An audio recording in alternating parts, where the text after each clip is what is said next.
Chapter 530. In the market, when Qing Xuanzi bought the treasure with 4,000 spiritual jades, the crowd was stunned for a moment, and then there was a lot of laughter. It was not common to see a core disciple of Xuanzong being played like this so many times. Qing Xuanzi stood there in a daze, and his face turned from green to black. He was played again. This damn guy made him spend 4,000 spiritual jades to buy a piece of trash. Hearing the laughter around him, Qing Xuanzi's face sank. He took out 40 mid-grade spiritual jades and 1 low-grade spiritual jade and placed them on the stone table in front of the stall owner. Although he was distressed and angry, he had to pay the spiritual jades. Otherwise, he would lose Xuanzong's face. At this moment, his hatred for the person in front of him was monstrous. He took a deep breath and suppressed the anger in his heart. He looked at the stall owner and asked, "How do I use this?"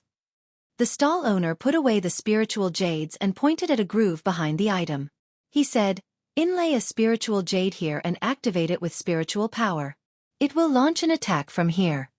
Qing Xuanzi did as he was told and inlaid a low-grade spiritual jade into the groove behind the item. He aimed the metal cylinder at the front at the empty space in the distance and activated it with spiritual power. The spiritual jade disappeared instantly, but there was no attack from the metal cylinder. Instead, the item in his hand exploded. Although Qing Xuanzi put up a shield in time and was not injured, he still looked very embarrassed. The middle-aged stall owner looked at the mess on the ground and shook his head. Failed again. At this moment, Qing Xuanzi's face was as black as the bottom of a pot. He spent 4,000 spiritual jades to buy the item, and with just one explosion, not only did he lose the spiritual jades, but he also lost face in front of so many people. Most importantly, in order to maintain his composure, he could only suppress all his anger and stay here. Because if he left, he did not know what the people here would say about him behind his back. He pretended as if nothing happened and continued to walk around the nearby stalls, but he was a little further away from Li Mu. After many exchanges, he did not gain the upper hand, so he chose to temporarily retreat. Li Mu was still standing in front of the middle-aged man's stall. The middle-aged man looked at him and said, "What else do you want? I'll make it clear first, once the items here are sold, they are not refundable. Think carefully before you buy." Li Mu looked at the pile of things on the table and said, "I don't want these things." The middle-aged man looked up and asked, "Then what are you still doing here?" Li Mu looked at him and said, "I want you." The middle-aged man was stunned for a moment. He shrank back and asked, "What do you mean?" Li Mu picked up an item that was very similar to the one Qing Xuanzi had just bought and asked the middle-aged man, "This item wasn't originally this big, right?" The middle-aged man's dispirited eyes suddenly lit up. "You know these things too?" Li Mu shook his head and said, "I don't understand. I'm just slightly interested, but I'm looking forward to seeing what they look like after they grow up. I'm even more looking forward to seeing more types of them. They can run on the ground, fly in the sky, swim in the water." The middle-aged man shook his head and said, "That would require a lot of spiritual jades, a lot of manpower, and a lot of materials." Li Mu smiled and said, "I lack everything, but I don't lack people, spirit jades, or materials." The middle-aged man breathed quickly and said, "If you can provide me with these things, I'll give you my life." Li Mu shook his head and said, "I don't want your life. If you need these things, come to the Department of Worship in the divine capital of Great Zhou and find me. My name is Li Mu." The middle-aged man was silent for a moment. He looked up and said, "You can call me Li." Li Mu raised his eyebrows. "The successor of the Mahist?" The middle-aged man lowered his head and said with a complicated tone, "I didn't expect that there would still be people who remember the Mahist." Not long after, Li Mu walked in the market. Wan held Li Mu's arm and asked in confusion, "Young master, what did you mean by what you said to that person?" Li Mu smiled and didn't explain too much. He only said, "He is a very capable person. I invited him to work for the imperial court." After walking around the various streets and seeing that they were not as curious as before, Li Mu planned to take them to the Fulu school shop here. He had just taken 2 steps when his right wrist was suddenly gripped tightly. He looked to his right and found that Cheng Xiaofan was holding his hand tightly. Her eyes were fixed on a stall. That stall sold all kinds of cultivation books. There were Fulu basics, alchemy basics, and array basics. Cheng Xiaofan's gaze was fixed on one of the books.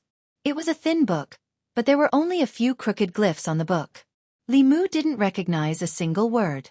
He knew the Great Zhou language, the Shen language, and the Yao language, but he had never seen the one in front of him. Cheng Xian didn't say anything, but she had already conveyed her intentions to Li Mu. Li Mu walked toward the stall, but a figure beat him to it. Qing Xuanzi walked to the stall and picked up the thin book. He asked the stall owner, "How much is this book?" The stall owner bought this strange book from the secular world with a few taels of silver. He didn't recognize the words on it. Seeing that the other party was a disciple of Xuanzong, he wanted to curry favor with him.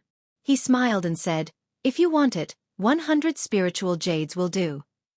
Qing Xuanzi didn't recognize the words either. He just felt that the book was strange and wanted to buy it to ask his master.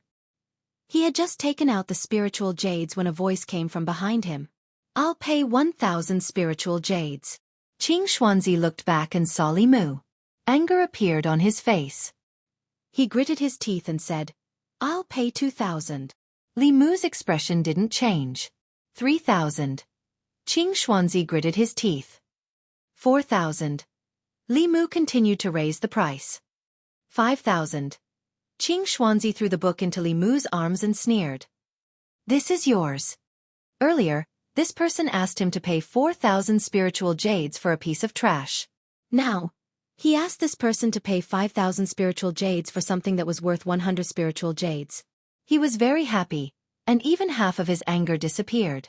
However, when he saw Li Mu pay the spiritual jades directly, he felt that something was wrong. He wasn't as excited as before. The stall owner didn't care about that. He liked these two guests too much. He got 5,000 spiritual jades for free. This trip to Xuanzong was complete. He was worried that the other party would go back on his word, so he immediately packed up and left as fast as he could. The people around shook their heads. Although this mysterious young man was smart, he still fell for Qing Xuanzi's trick this time and lost 5,000 spiritual jades for nothing. They had never seen 5,000 spiritual jades in their lives. Li Mu walked to Cheng Xian and asked her with uncertainty, "Are you sure this book is worth 5,000 spiritual jades? Can you understand it?" Cheng Xian whispered, "Of course, this is the secret text of the dragon race." Li Mu was stunned for a moment, then asked, "What's written on it?" Cheng Xian didn't translate for him. Instead, she bit the tip of her finger and dripped a drop of blood on it. After her blood dripped on the page, it disappeared. At the same time, the thin book in Li Mu's hand suddenly emitted a strange aura. Li Mu was too familiar with this aura. This was the aura of the heavenly book. Almost instantly, he put the book into the pot. However, the moment the aura spread out, many people around still felt it. "What's that? That aura is too mysterious." "Treasure, it's actually a treasure." The cultivators in the market were shocked. They thought that the young man was tricked by Qing Xuanzi. No one would have thought that it was actually a treasure. The aura just now was so mysterious. This book must be a great treasure, and its value far exceeded 5,000 spiritual jades. Qing Xuanzi was completely dumbfounded. He was completely stunned on the spot. At this moment, he could no longer suppress the anger in his heart and vented it all out. With a thought, a flying sword floated above his head. The flying sword shone brightly and attacked Li Mu.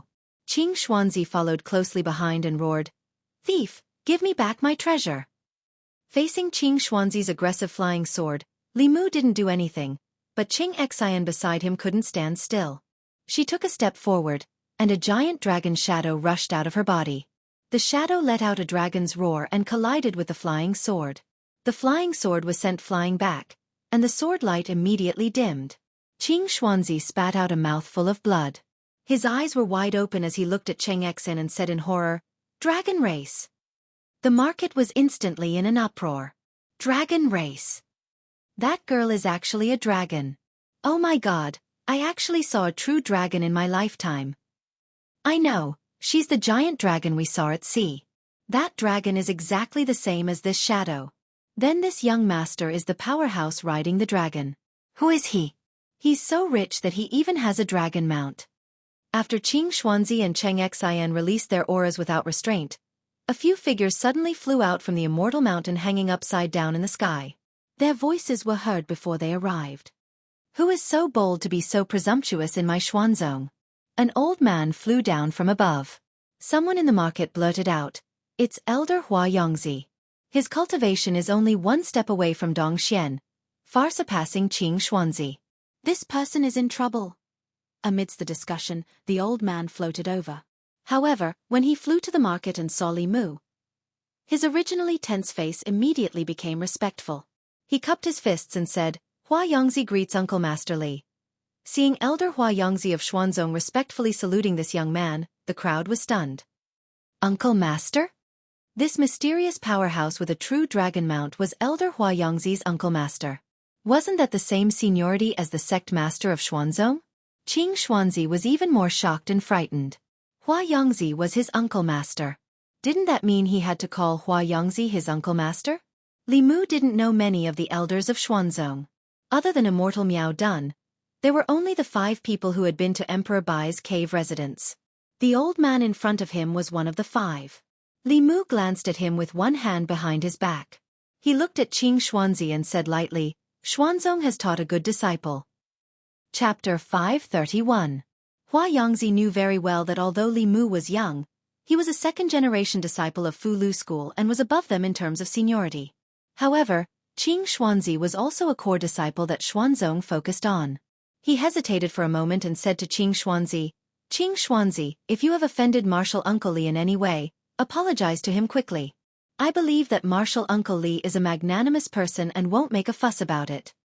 Li Mu glanced at Qing Xuanzi. This old man was smooth and cunning in dealing with things. He covered up everything with one sentence. If he didn't let this matter go, it would seem that he was narrow-minded. However, Qing Xuanzi obviously didn't give Hua Yongzi any face. He didn't even look at him. He quietly put away his flying sword and flew straight to the celestial mountain above. Hua Yongzi looked embarrassed and said to Li Mu, I'm sorry, Martial Uncle Li. These young disciples offended you. I apologize to you. Li Mu waved his hand and said, This has nothing to do with you. You don't have to apologize. Judging from Qing Xuanzi's attitude towards Hua Yongzi, Xuanzong and Fu Lu School undoubtedly had a completely different sect culture. Fu Lu School attached great importance to seniority. Therefore, even if Xian Jizi and Yuzenzi's cultivation had reached the transcendent realm, they still had to respectfully call Fu Daozi martial uncle when they saw him. Similarly, no matter how talented and strong the fourth-generation disciples were, they wouldn't be too presumptuous in front of the seniors of the sect whose cultivation was lower than theirs. Xuanzong obviously valued strength more.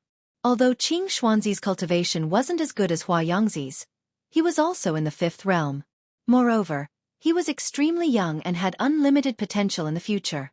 When facing the seniors of the sect, he also had arrogance in his bones. It couldn't be said which sect culture was better. Fu Lu School respected the teachers more. However, Xuanzong respected strength and the disciples had a stronger motivation to cultivate. Perhaps this was one of the reasons why Xuanzong had so many powerhouses. After apologizing to Li Mu, Hua Yongzi quickly left. In the marketplace, many gazes were focused on Li Mu, and the sounds of discussion were endless.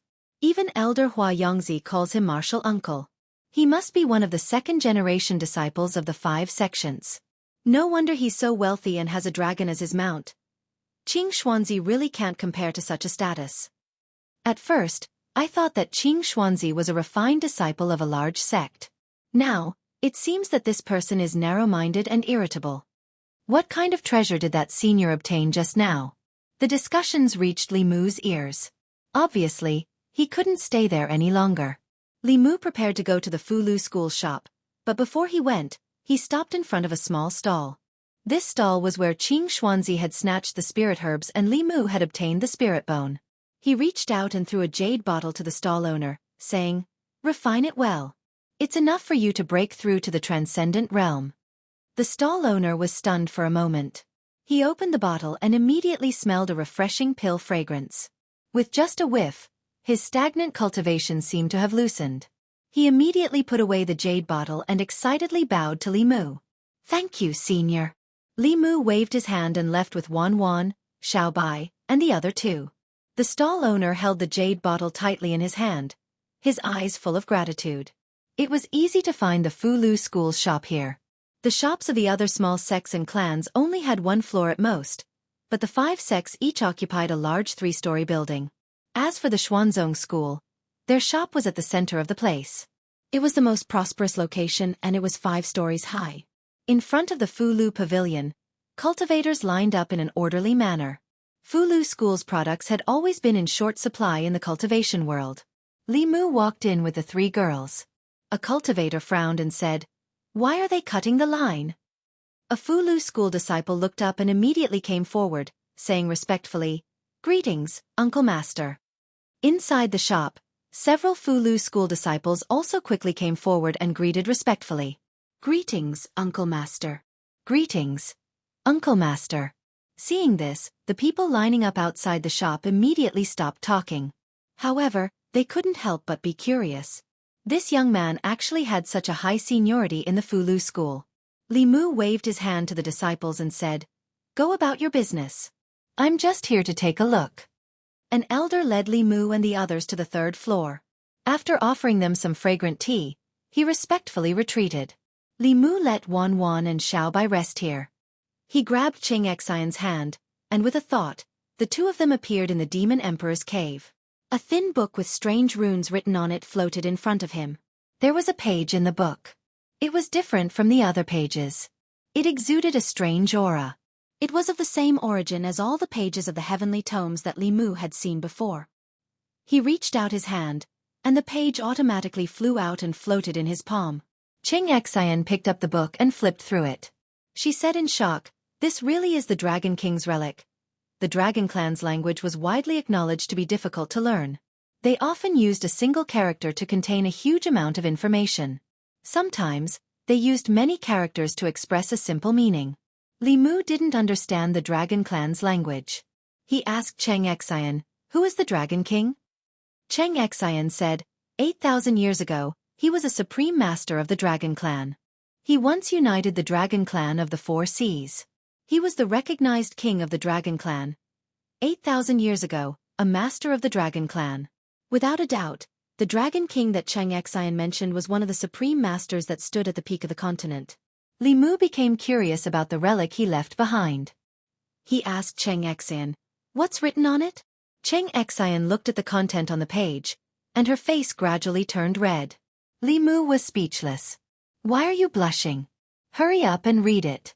"What does this line mean?" Cheng Xian lowered her head and whispered. "The taste of the Snake Clan's women is not bad. Their long legs are too clingy." She also said that she would call her sister over tomorrow. "I'm looking forward to tomorrow." Li Mu cursed in his mind. This can't be that dragon's diary, right? He didn't hear the secret information he wanted to hear. Li Mu continued to point to the next page. "What does this line mean?" Cheng Xian's face turned even redder. "The Fox Clan is really amazing in bed. It's a pity that her brother is a 9-tailed celestial fox. It's not worth it to fight with him. I won't look for her in the future." The book said that dragons were lustful by nature. Sure enough, this old perverted dragon actually wrote a book about love. But whether he should say it or not, the Snake Clan's legs were really clingy, and the Fox Clan was really amazing in bed. Li Mu coughed lightly and pulled his thoughts back to reality. "What's next?" Cheng Xian continued to read with a red face.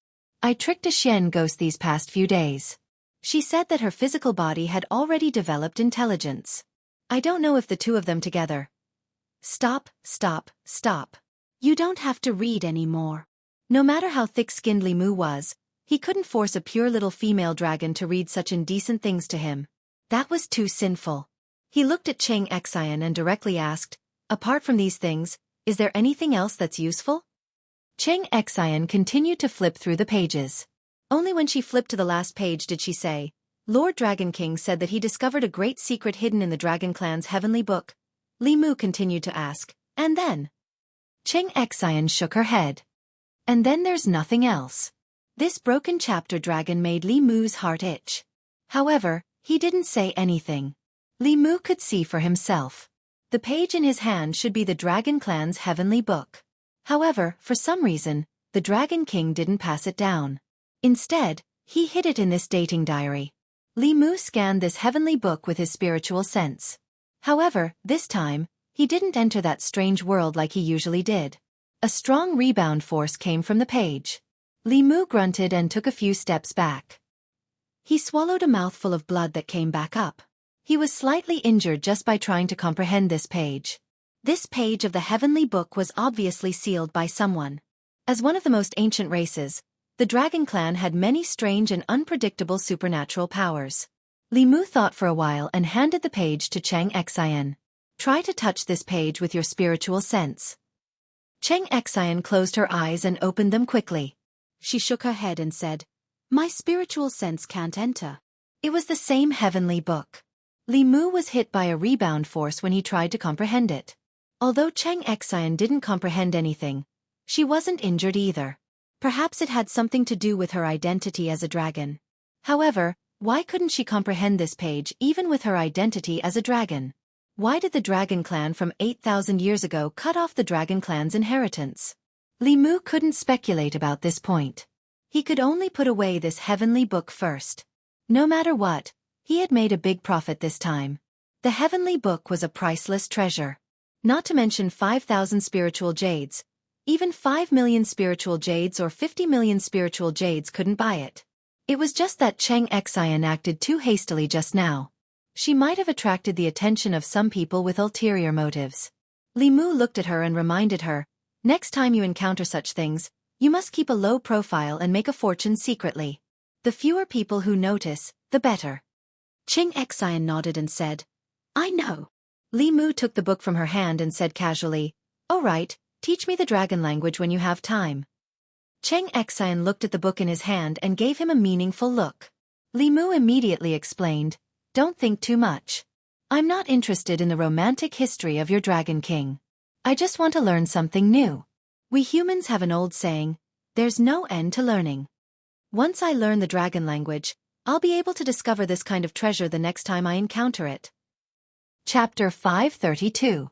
After leaving the Fey Emperor's cave, Li Mu took stock of his gains.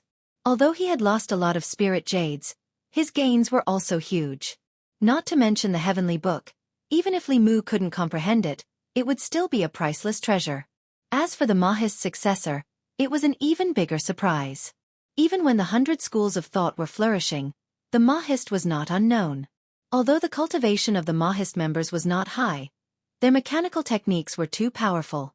Even the top forces of that time had to avoid them. Unfortunately, mechanical techniques required large amounts of precious materials and spirit jades. Not to mention small forces, even ordinary countries could not afford them. Over time, the Mahist disappeared in the long river of history. Great Zhou was strong, and with the Mahist, it was like adding wings to a tiger. Li Mu was looking forward to what surprises this person would bring him. In addition, the clothes and accessories that he spent a large amount of spiritual jades on might not be worth it to others, but Li Mu bought them purely because he wanted the women around him to look good in them. He also felt that they were pleasing to the eye, so the spiritual jades he spent were not in vain. Of course, although it was not in vain, he still felt heartache. The spirit jades he had, other than his own meager salary, the Empress's reward, and the Phantom Princess's forced gift to him, were all used up. He couldn't just ask them for more. Li Mu also had a man's dignity. If they took the initiative to give it to him, then so be it. If they didn't give it to him, then Li Mu wouldn't take the initiative to ask for it. As a man, earning his own money gave him a sense of security. Leaving the 3 girls to rest on the 3rd floor, Li Mu walked down the stairs alone. Fu Lu Pavilion had a total of 3 floors. The 3rd floor was not open to the public. The 1st floor was for goods, and the 2nd floor was used to entertain important customers. Although there were many Fu Lu on the 1st floor, it couldn't satisfy everyone's needs. Some customers would ask for custom-made Fu Lu for special purposes. Of course, the price would be more expensive. When Li Mu walked to the 2nd floor, a Fu Lu school elder was receiving a middle-aged man in luxurious clothes. The middle-aged man was wearing a long robe that concealed his aura. The robe was filled with spiritual qi, and it was obvious that it was not an ordinary item. Judging from the style, it should be a product of the North sect. In the world of cultivators, those who were able to afford the ritual implements of the Northern clan were generally people with a certain amount of wealth. The middle-aged man gazed at the elder of the Talisman Amulet sect and said, "To tell you the truth, fellow Taoist Qing Jingzi, I came here this time for the sake of requesting a creation talisman for my son. I only have this one son, and I hope that this talisman can protect him." Creation talisman, heaven rank Fu Lu. This talisman did not possess any offensive capabilities, but it could regenerate severed limbs and regenerate severed heads.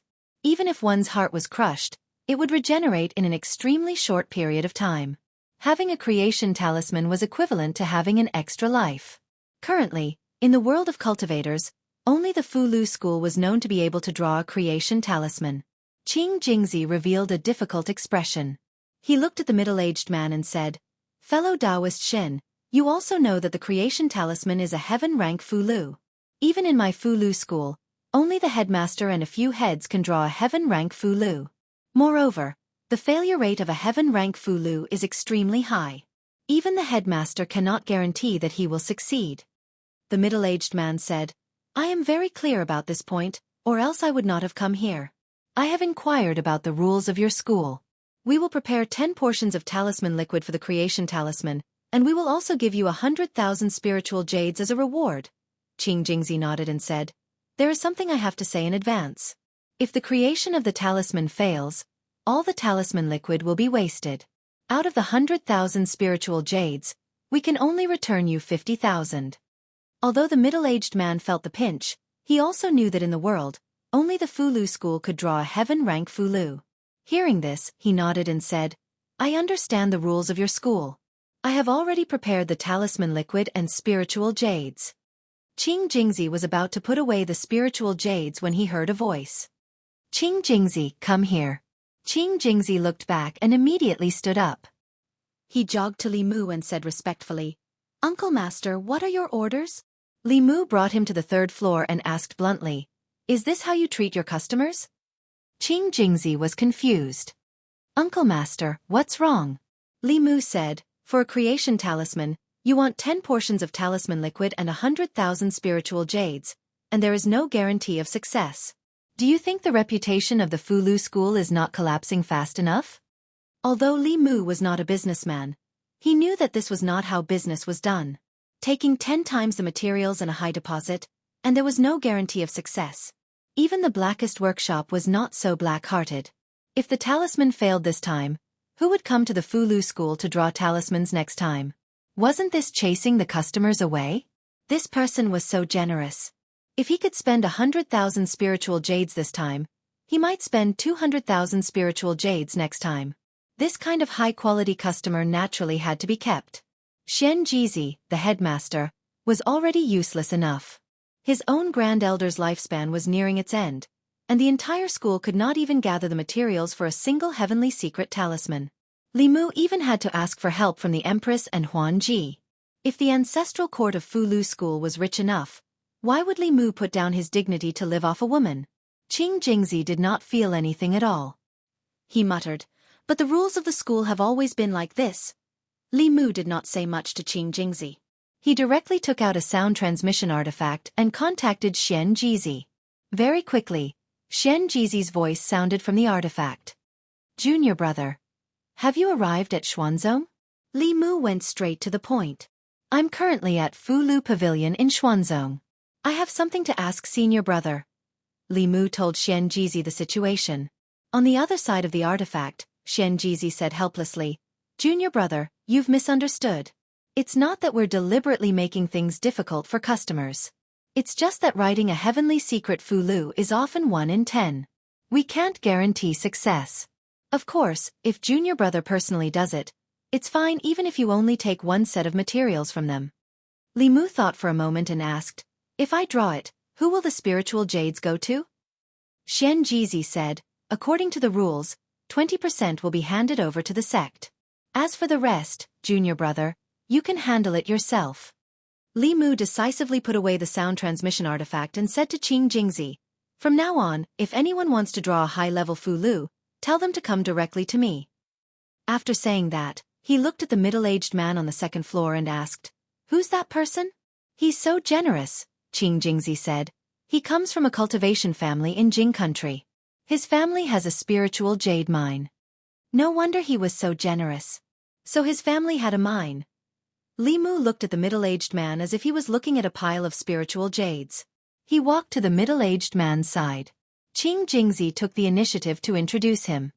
"Fellow Taoist Shen, allow me to introduce you. This is Martial Uncle Ling Jizi. The middle-aged man immediately stood up and cupped his hands. Greetings, Senior Ling Jizi. Although the person in front of him looked young, in the cultivation world, one could never estimate one's age based on appearance. Perhaps this person was already an old monster of unknown age. Li Mu smiled kindly and said, "Fellow Taoist Shen, there's no need to be so formal. Sit." After the middle-aged man sat down, Li Mu asked directly, "Fellow Taoist, do you want a creation talisman?" The middle-aged man said, "Yes. I'll leave this matter to your school." Li Mu waved his hand and said, "There's no rush. Let's talk about the price first." The middle-aged man was stunned for a moment and muttered, "Didn't we already talk about the price?" He complained in his heart. The price he agreed to just now was already the limit he could accept. If the Fulu school increased the price, he would have to seriously consider whether to buy it or not. Li Mu smiled and said, "It's like this. Although the success rate of creating a creation talisman is not high, the grand elders of my school have returned to the sect recently. If they personally do it, they won't need 10 sets of materials. 5 sets will be enough. In addition, the Fulu school has been entrusted by you to create the talisman. If the talisman fails, it will be the responsibility of the Fulu school. The 100,000 spiritual jades will be returned to you." The middle-aged man sat in his chair, wondering if he had heard wrong. Why did the Fulu school's price get lower and lower? Not only were the materials reduced by half, but if the talisman failed, the 100,000 spiritual jades would be returned. How could there be such a good deal? Li Mu looked at him and explained, "Our Fulu school is a famous sect. We won't take advantage of you. Since the success rate of creating talismans has increased, we naturally won't charge you so much talisman liquid and spiritual jades." The middle-aged man came back to his senses and immediately said, Okay. We'll do as Senior says." Li Mu thought for a moment and said, "I don't know if this fellow Taoist has any friends who need a creation talisman. After successfully creating the first Fulu, the success rate of creating the second one will increase. Therefore, we can buy the second Fulu at half price. In other words, for 150,000 spiritual jades, you can buy 2 creation talismans." Although the middle-aged man didn't need it himself, if someone could buy another one, he would save 25,000 spiritual jades. Thinking of this, he no longer hesitated and took out his sound transmission immortal tool. He immediately said, "Old Ma, where are you? I have a good thing here. Quickly come to the Fulu Pavilion." In the Fulu Pavilion, 2 aristocratic family heads who had traveled thousands of miles from Jing country to Xuanzong happily gathered 10 portions of spirit liquid and 150,000 spiritual jades. They planned to buy a creation talisman each and give it to their family's younger generation to protect themselves. The Fulu school was indeed a Fulu school. They had visited all the shops here, and only the Fulu school could accept the business of the heaven-grade Fulu. Li Mu personally sent the 2 big clients out and said with a smile, "Fellow Taoists, take care. In the future, let's work together more often. Our sect accepts all kinds of Fulu, and will give you preferential treatment. The price is negotiable." At the staircase on the 2nd floor, Qing Jingzi revealed a smile and muttered, 150,000 spiritual jades. If we give Xuanzong 45,000 spiritual jades, we'll make a net profit of 105,000. Li Mu sensed that something was wrong and asked with a frown, "Why do we have to give Xuanzong 45,000 spiritual jades?" Qing Jingzi said, "Martial uncle, don't you know? All the transactions that our 5 sects conduct here have to be given 30% to Xuanzong. This is also because the 6 sects are from the same sect, so Xuanzong gives us preferential treatment. The other small sects, aristocratic family shops, and stalls outside have to give Xuanzong 40% or even 50%. Li Mu was stunned for a moment before he strode out of the shop and said to the 2 figures who were about to disappear, "Fellow Taoists, please wait." Chapter 533. In Fulu Pavilion, the 2 family heads returned to the shop and looked nervously at the spiritual jades returned by Li Mu. They asked, "Senior, this is. If you think the price is too low, we can discuss it again." Li Mu returned the spiritual jades to them and said, "This is a new rule of our Fulu school. 4 valuable Fulu items of the heaven realm and above. After the writing is done, you must hand over the spiritual jades and talismans. This way, in a month, you can come to Great Zhou's Shindu to pick up the talismans." Hearing this, the 2 felt relieved and accepted the spiritual jades. They smiled and said, "That's good. We originally planned to go to Great Zhou's Shendu to take a look, so it's on the way. As they walked out of Fulu Pavilion, the two sighed in their hearts. Although they were both leaders of Dao, Xuanzong and Fulu School's attitude towards small and medium-sized sects and families was completely different. Xuanzong was high and mighty. Their shop was opened here, and every time they sold a product, they had to give 40% of the income to Xuanzong. Compared to Xuanzong, Fulu School treated them especially well, living up to its name as the leader of Dao. After sending the two off again, Limu finally understood how Xuanzong's magnificent mountain gate and the spiritual jade plaza outside were built. Including the other 5 sects of Dao, the large and small sects of Zhu province, the cultivation families, and countless rogue cultivators were all contributing to Xuanzong's construction. While most of the countries in Zhu province were still in a feudal society, Xuanzong had already taken a step into capitalism. He was the one who wasted his breath, and the one who was tired of writing talismans. In the end, he was actually working for Xuanzong. Limu felt a nameless anger rise in his heart. He angrily asked, "Does our Fulu school not have a mountain gate of our own? Why do we have to do business in someone else's place?" Qing Jingzi said, "This is sect master's idea. He said that White Cloud Mountain is a sacred land of the Dao sect and shouldn't do such unscrupulous things." Limu waved his sleeves and snapped, "Don't mention him to me. Xian Jizi, that prodigal son of a bitch. How many spiritual jades has he earned for others over the years, yet he can't even gather the materials for the heavenly secret talisman. How does he still have the face to be the sect leader?" Qing Jingzi silently lowered his head. He couldn't interrupt when his uncle master was scolding the sect master, and he didn't dare to interrupt.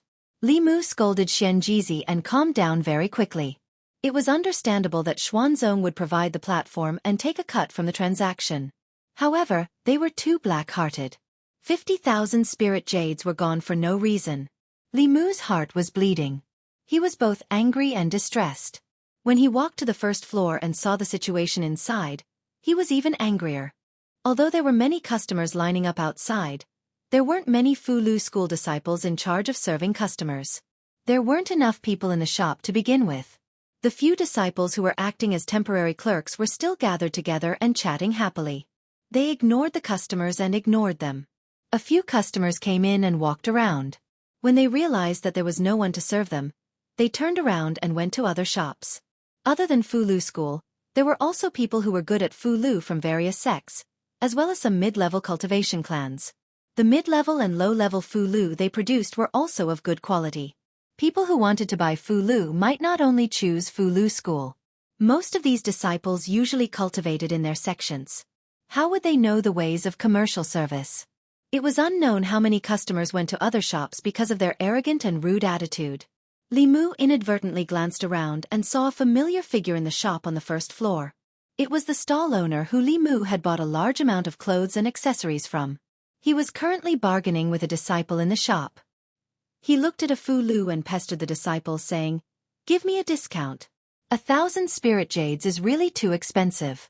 How about I buy 2 pieces and you give me a 20% discount?" The Fulu school disciple was unmoved. He said indifferently, "The Fulu's price is set by the elders. We don't accept any bargaining. If you want to buy, then buy. If you don't want to buy, then go elsewhere. There are plenty of Fulu on this street."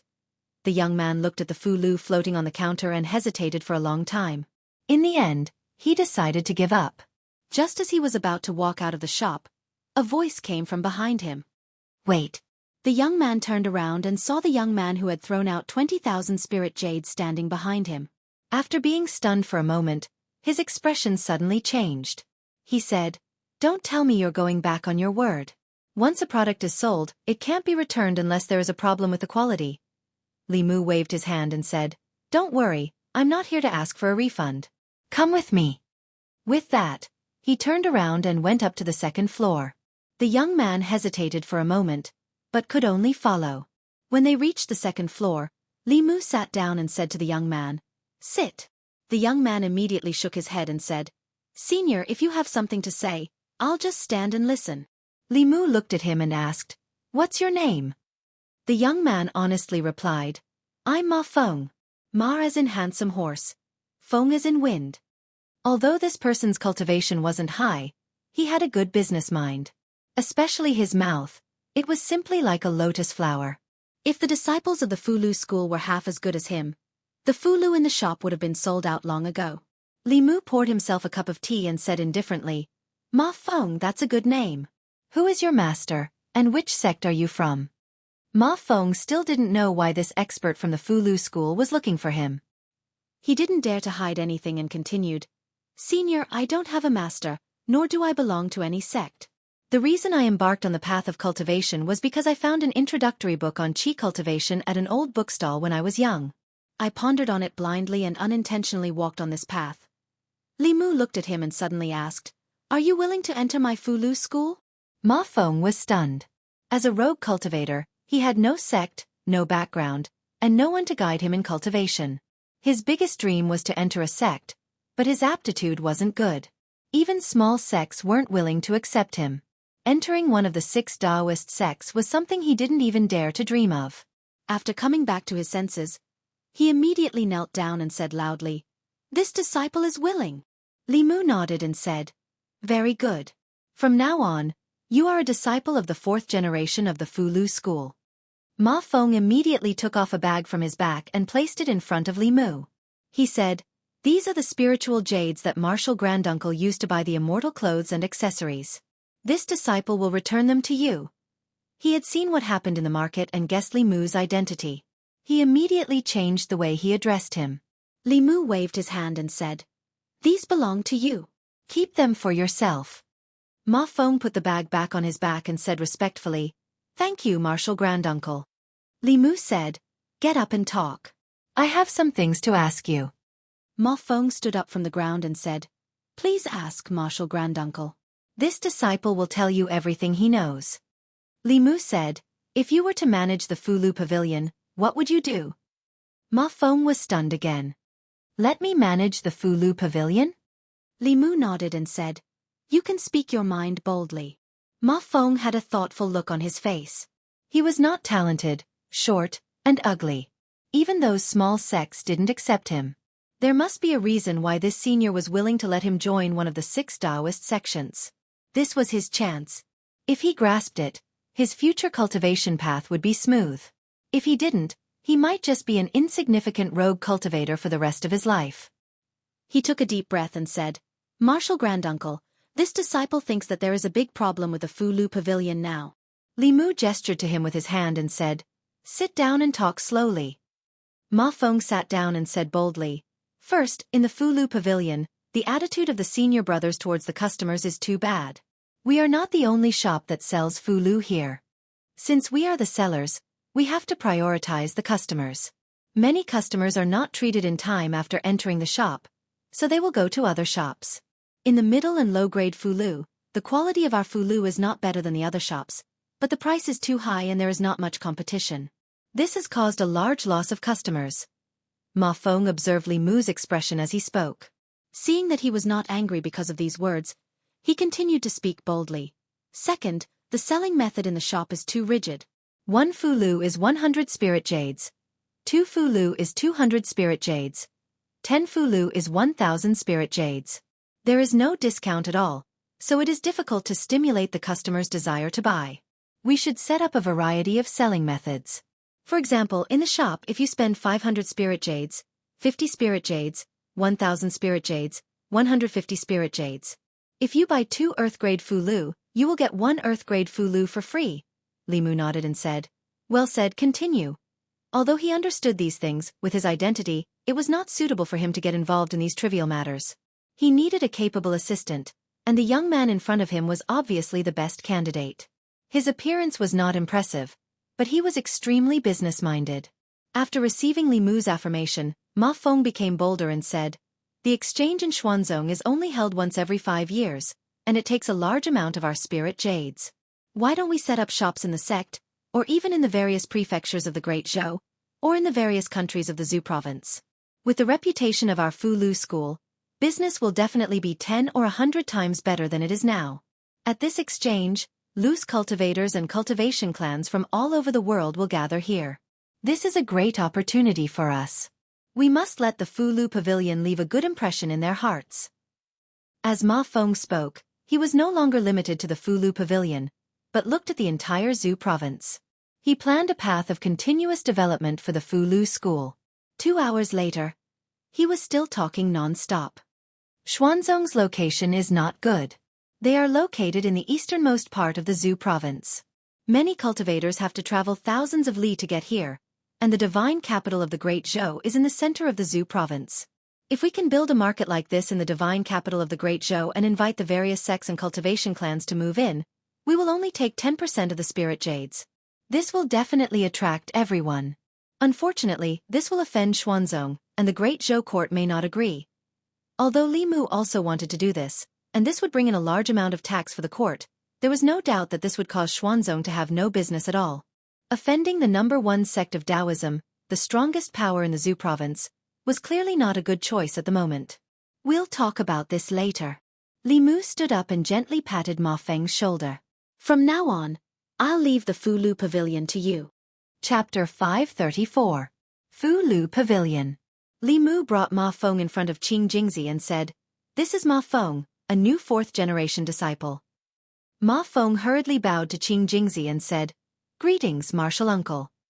Now was not the time for the sect to recruit disciples, but the head martial uncle and martial uncle all had special privileges. Qing Jingzi was just surprised. This person's appearance was ordinary and could even be called ugly. His cultivation was pitifully low. Why did martial uncle make an exception and let him in? Thinking back to when he entered the sect, he had passed many trials and eliminated many opponents before successfully becoming a disciple of Fu Lu school. Li Mu continued to say to Qing Jingzi, "From now on, Ma Feng is the shopkeeper of Fu Lu Pavilion. You will assist him in managing Fu Lu Pavilion. The two of you will discuss the matters of the pavilion. If there is anything you cannot decide, then come find me." Qing Jingzi's face was filled with shock. He could not believe his ears. A new 4th-generation disciple had instantly replaced his position to become the manager of the Talisman Pavilion, and this caused him to be unable to accept it for a moment. But he couldn't disobey the orders of his martial uncle, so even if he was displeased in his heart, he could only nod and say, "Yes, martial uncle." Ma Feng took a deep breath and puffed out his chest. He said solemnly to Li Mu, "Disciple will do his best to not disappoint martial uncle." Qing Jingzi looked at Ma Feng with an unperturbed gaze. He wanted to see what ability this person had to be valued so highly by martial uncle. Even if he was dissatisfied, he still followed Li Mu's orders and cooperated with this person's actions. Ma Feng first found over 10 young and beautiful female cultivators in the market, and he used them to replace the few Talisman sect disciples in the pavilion before receiving the guests that came to the Talisman Pavilion. Moreover, he promised them that he would pay them 10 spirit jades every day, and they would receive a commission of 1 spirit jade for every 100 spirit jades they sold. He called these female cultivators to the 2nd floor and spent an entire 2 hours teaching them how to attract customers and how to promote the goods in the pavilion. He also made a decision on his own. If a customer bought 2 Earth Rank Fulu tickets, they would get a Mystic Rank Fulu ticket. If a customer spent 500 Fulu tickets, they would get a discount of 50 Fulu tickets. If a customer spent 1,000 Fulu tickets, they would get a discount of 150 Fulu tickets. Qing Jingzi wanted to stop Ma Feng several times, but seeing that Li Mu did not say anything, he forcefully suppressed this thought. He and the Fulu school disciple who had been replaced stood to the side and watched coldly. When this person's various mischievous actions ruined the Fulu Pavilion's business, martial uncle knew exactly what this person was capable of. Xuanzong's Taoist Exchange Conference, or Trade Conference, was held every 5 years and lasted for a month. It was a grand event in the cultivation world of the Zhu continent. During the conference, cultivators from all over the Zhu continent would travel thousands of miles to Xuanzong in the East Sea. Most of them were here to exchange for suitable cultivation resources. In the market, several men were walking together. One of them said, "Which one of you will come with me to the Fulu Pavilion? I want to buy some offensive Fulu tickets for self-defense." Someone beside him said, "If you want to buy low-rank Fulu tickets, don't go to the Fulu Pavilion. It's the same in other shops." The man asked in confusion, "Why? Shouldn't the Fulu school's Fulu tickets be the best?" The man said, "Low-rank Fulu tickets are not difficult. If Fulu school can draw them, other small sects and families can draw them too. There is no difference in effectiveness. Fulu school's tickets are more expensive. Moreover, the Fulu Pavilion's disciples are all arrogant. They don't even look us in the eye. If we enter the shop, no one will pay attention to us. After this person spoke, he immediately received the agreement of the people beside him. Brother Su is right. 5 years ago, I went to the Fulu Pavilion once. The disciples of these large sects are indeed very arrogant. I know of a small sect that also specializes in Fulu tickets. Their prices are much lower than the Fulu schools. Last time, I bought one from them. In these 5 years, those Fulu tickets have allowed me to escape death several times. I strongly recommend you go to that shop. Alright then. If I can save some spirit jades, I also want to buy a magic tool. Just as the group was about to walk past the Fulu Pavilion, 2 beautiful female cultivators suddenly came up to them. They smiled and said, "Fellow Taoists, what do you want to buy? Our Fulu Pavilion has an event today. If you spend 500 spirit jades in the pavilion, you can return 50 spirit jades. If you spend 1,000 spirit jades, you can return 150 spirit jades." The smiles on the faces of the 2 female cultivators were extremely gentle and beautiful. The business of the Fulu Pavilion was closely related to their remuneration. The more customers they received, the more spirit jades they would receive. If rogue cultivators wanted to earn spirit jades to cultivate, they would have to risk their lives every time. How could it be as simple as this? In order to attract customers, they used almost all of their skills. The male cultivators originally didn't plan to come to the Fulu Pavilion, but they couldn't resist the enthusiasm of the 2 beautiful female cultivators and entered the shop with some reluctance. The situation inside the Fulu Pavilion was completely different from the last time they came. There were no longer stiff faces of the disciples of the Fulu school. Instead, there were beautiful female cultivators with sweet smiles. The 2 female cultivators first brought them to a resting area with tables and chairs. They poured tea for them and then asked with a smile, "Fellow Taoists, what kind of Fulu do you need? Do you need me to introduce it to you?" Sitting on comfortable soft stools and tasting fragrant tea, the male cultivators felt embarrassed even if they wanted to leave. One of the male cultivators' throat moved and he said, "I need some profound rank offensive Fulu." One of the female cultivators smiled and said, "Profound rank offensive Fulu. I recommend the Guiding Lightning Talisman, Fire Snake Talisman, and Icicle Talisman. The Guiding Lightning Talisman has a sale today. Buy one and get one free. The Fire Snake Talisman and Icicle Talisman can participate in the full discount." The man's companion tugged at his sleeve and said, "Buy one Lightning Talisman and get one free. This is much more cost-effective than other shops. I've used this talisman to kill several enemies." "You'd better buy more," the male cultivator immediately said. "Then I want 5 Guiding Lightning Talismans." The female cultivator smiled and said, "Do you also need other Fulu? For example, the Divine Travel Talisman or something like that?" The male cultivator shook his head and said, "No need. I don't travel often. I don't need the Divine Travel Talisman." The beautiful female cultivator said, "The Divine Travel Talisman is not only useful for traveling. When you encounter a strong enemy, this talisman can also save your life. Especially the high-rank Divine Travel Talisman. It can make enemies 2 realms higher than you unable to catch up." The male cultivator thought carefully and seemed to be convinced. He nodded and said, "Then give me 2 of the profound rank Divine Travel Talisman." They sat there and tasted tea. Soon, the female cultivator brought them the Fulu they needed. The male cultivator paid the spiritual jades and put away the Fulu. He said to the people around him, "Do you guys want to buy any Fulu?" One of the male cultivators shook his head and said, "I want to buy a magic treasure. We'll go to the North Sex Tool Refining Pavilion later." The female cultivator's expression changed when she heard this. She said unhurriedly, "Fellow Taoist, our Fulu Pavilion also sells magic treasures. Do you want to take a look?" Although the Fulu school specialized in Fulu, there were also elders in the school who knew how to refine tools and elixirs. In the entire Fulu Pavilion, Fulu accounted for 70% of the goods, while elixirs and magic treasures accounted for 30%. The male cultivator said politely, "No need." The female cultivator did not give up.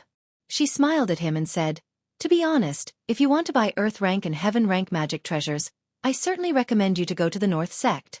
After all, the North Sect is a great tool refining sect. The quality of their high-rank magic treasures is unmatched by any other sect. However, if you want to buy low-rank magic treasures, Our Fulu Pavilion is not inferior to the North Sect. Moreover, the price is half. If you buy one magic treasure in the North Sect, you can buy two here. The male cultivator thought carefully and his expression changed. He did not go to buy Earth rank and Heaven rank magic treasures. He could not afford those magic treasures even if he sold himself. Just as they thought, in terms of low-rank Fulu, some small sect's Fulu quality was not inferior to the Fulu school. As for low-rank magic treasures, the Fulu school would not be inferior to the North Sect. If it was not for the fact that magic treasures had to be produced by the North Sect, then it was not bad to use the Fulu schools. Moreover, the price was much lower than the North Sect's, which made him very tempted. Originally, he could only buy one offensive Dharma artifact. Now, he could buy another defensive Dharma artifact. This was an irresistible temptation. He quickly made a decision in his heart. He immediately stood up and said, "Please take me to see the Dharma artifact," at the staircase on the second floor. Qing Jingzi and the other Fulu school disciples looked at the bustling scene on the first floor. Their faces were filled with shame. In just 2 hours, the shop's turnover had exceeded theirs in a day. Qing Jingzi finally understood why his uncle master wanted to use this person to replace him. He was sincerely convinced and bowed to Li Mu. "Uncle master has a good eye for people. I admire you from the bottom of my heart." Li Mu waved his hand and said, "You guys go down too. See if there's anything you need help with. Don't just stand here." Including Qing Jingzi, all the disciples went down the stairs. In just a few hours, the shop situation changed completely.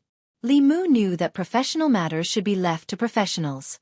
Although Qing Jingzi and the other Fulu school disciples were talented and had high cultivation, they were not suitable to sell goods.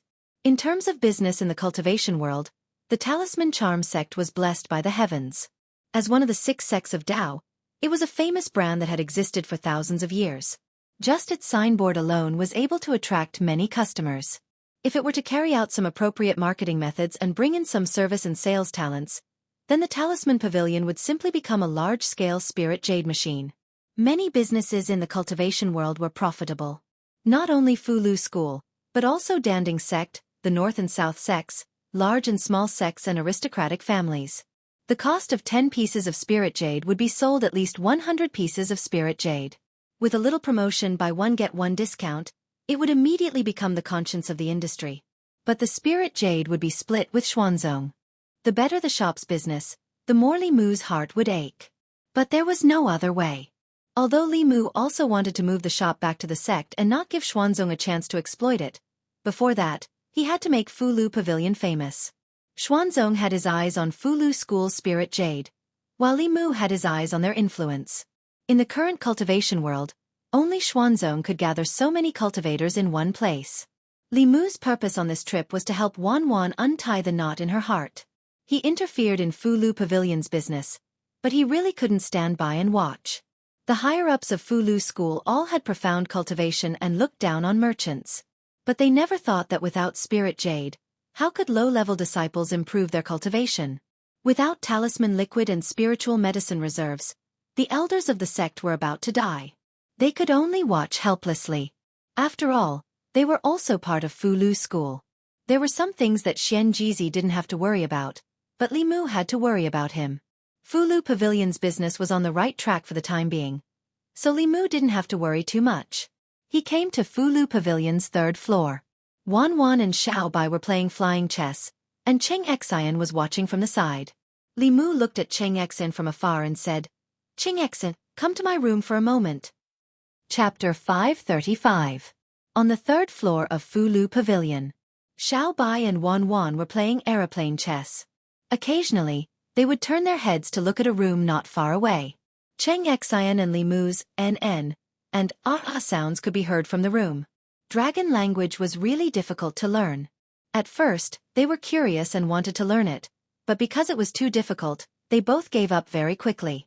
In the room, Li Mu looked at the strange characters that Cheng Xian wrote on the paper and made strange sounds. Cheng Xian shook her head and corrected him. "That's not how you pronounce it. Repeat after me %." Li Mu imitated %. "No, it's %. %. Cheng Xian had to correct him many times before Li Mu finally learned this note. He had always thought that he was smart until he began to learn the dragon language. When he first learned the Shengua language, it was as easy as blowing off dust. However, the dragon language could not be learned in that way. It could only be taught by a dragon hand in hand and mouth. Li Mu also knew many Fey languages, but none of them were as difficult as dragon language. It made him wonder from time to time if dragon language was the language of this world. After learning for a while, he said to Cheng Xian, "Your language is too difficult. If you don't have anything to do tonight, you can stay in my room." With their cultivation, it was no problem for them to not sleep for a few days and nights. Li Mu was now very curious about the dragon race. The first thing he needed to do was to learn dragon language. The Xuanzong Exchange Conference would last for a month. Li Mu was not in a hurry to go back, since he had traveled thousands of miles to come here. In the next few days, he and Cheng Xian stayed in their room and didn't come out at all. They studied day and night. Fulu Pavilion's business was also booming. Among the 6X shops, only Fulu School was willing to lower themselves and truly think from the perspective of their customers. In just a few days, the Talisman Pavilion's reputation had spread throughout the market, and the number of customers was increasing day by day. Some customers were even willing to come here to buy low-level elixirs and magic weapons, instead of choosing the Danding sect and the North sect. Pill Cauldron Pavilion, Weapon Forging Pavilion, Spirit Array Pavilion. The disciples of the various sects clearly discovered that the number of customers in their shops for this exchange meeting was much less than in the past. After some investigation, they discovered that many of the customers had been led away by Fulu Pavilion. However, they didn't care too much about it. Cultivators prioritized cultivation. If it weren't for the sect's request, they wouldn't even bother to come here and waste a month doing business. The other sects didn't care, and Xuanzong naturally didn't care either. The better Fulu School's business was, the more benefits Xuanzong would reap. No matter how the other sects and clans competed for customers, Xuanzong would always be the final winner. A few days later, under Cheng Xian's tutelage day and night, Li Mu finally managed to reach a rudimentary understanding of dragon language. Of course, he was still far from being able to understand the Dragon King's diary. Today, there was a lecture by Xuanzong. Li Mu planned to go listen. First, he wanted to go out and get some fresh air. Second, he had received Xuanzong's invitation to participate in the lecture. For this exchange meeting, Li Mu was the only second-generation disciple of Fulu School. He still had to give face to Xuanzong. There weren't many people in Fulu Pavilion today. There weren't even many customers in the market. On the neighboring island, a large training hall was packed with people. Today, Xuanzong's experts would be lecturing here. They would also answer some questions about cultivation. It was possible that one sentence from them could save many people months or even years of cultivation. Even cultivators who came for business purposes wouldn't miss such a grand event. At the front of the training hall, there were several seats. Those seats were reserved for the seniors of the 6 sects of Taoism. Generally speaking, those who could sit there were second-generation disciples of the 6 sects of Taoism, Dongshuan's experts. Except for the young man sitting on the left. A few days ago, he spent a lot of money in the market and severely embarrassed Qing Xuanzi. Later, people began to inquire about his identity. They learned that he was the disciple of Fu Daozi, the supreme elder of Fulu School. Although his cultivation wasn't as high as Dong Xian, he was a true second-generation disciple of Fulu School. He was in the same generation as the chief of the 6 sects. Below these seats, there were about a dozen seats, which belonged to some well-known cultivation clans and mid-level sects in Zhuzhou, as well as some Xuanzong disciples. As for the others, they could only sit cross-legged on the ground and listen. That's Master Shen of Jing Country. The Shen family started with a spiritual jade mine. His family's strength is no weaker than a mid-level sect. I heard that he bought a talisman of creation from Fulu School. A heaven-grade Fulu costs at least 100,000 spiritual jades, and he has to prepare 10 sets of talisman liquid. The Shen family is really rich. The 6 sects have to be the richest. Fulu School sells a Fulu for 100,000 spiritual jades, and he has to prepare his own materials. This is simply robbing spiritual jades. You can't say that. Who doesn't know that the success rate of a heaven-grade Fulu is extremely low? 10 sets of materials may not be enough to make one. Moreover, I heard that the rules of Fulu Pavilion have changed. The Fulu Pavilion doesn't accept spiritual jades before it's completed. It can be said that the 6 sects have a conscience. The crowd kept talking. When more than 10 young disciples of Xuanzong flew down from above and landed on their seats, the cultivators sitting cross-legged in the Taoist field were in an uproar. It's Qing Yunzi. He's only in his 30s, but his cultivation has already reached Dongxian. He's Xuanzong, no, he's the first among the 4th-generation disciples of the 6 sects of Taoism. He's bound to be the next sect master of Xuanzong. Although his cultivation was piled up by Xuanzong with a lot of resources, his talent can't be ignored to be able to push his cultivation to Dongxian in such a short time. Qing Qingzi, Qing Shuangzi, and Xuanzong's young geniuses have all come out. I really envy them.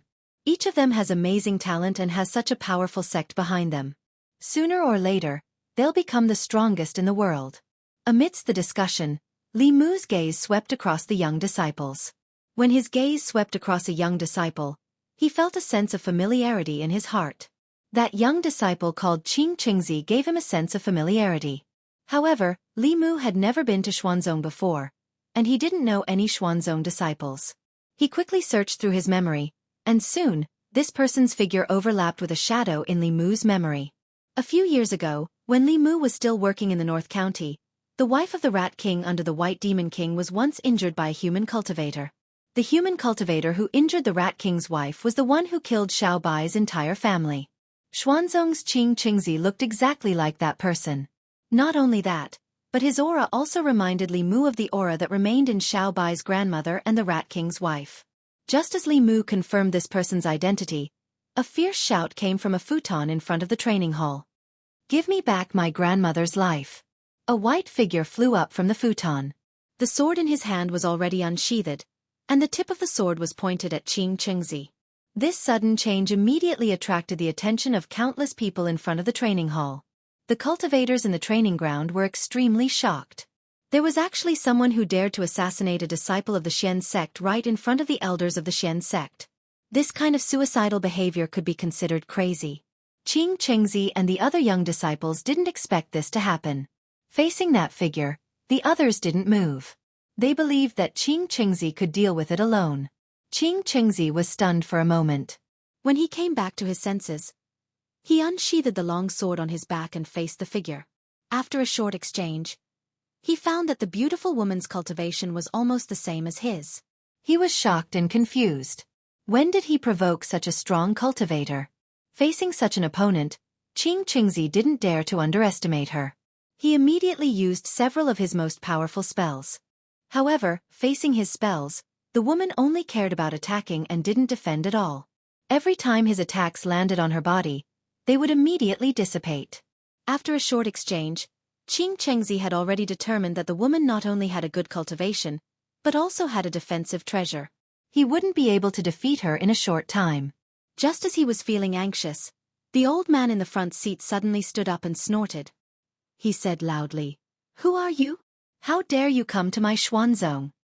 As soon as he finished speaking, a transparent giant hand appeared in the void and grabbed at the woman. Under the pressure of the giant hand, the cultivators with low cultivation suddenly felt like Mount Tai was pressing down on them. They found it difficult to breathe. Even the strong cultivators in the creation realm found it difficult to breathe. They were shocked by the power of Dongxian. Under the pressure of the giant hand, Xiao Bai couldn't move. She could only watch as the hand grabbed at her. In the next moment, a figure that wasn't very big but made her feel at ease stood in front of her. Li Mu floated in the void in front of Xiao Bai. He didn't do anything. The aura in his body swept out, and the giant hand collapsed. After a moment of silence, there was another uproar. Isn't that the senior from Fulu School? Why is he helping this assassin? Didn't you notice that this female assassin is the beauty who has been following this senior around? What's wrong with Qing Qingzi? He seems to have a death feud with this beauty. This is going to be interesting. The conflict between Fulu School and Xuanzong. As the crowd discussed in low voices, someone suddenly realized something and said in surprise, "The one who attacked just now was Senior Miao Yuanzi from Xuanzong.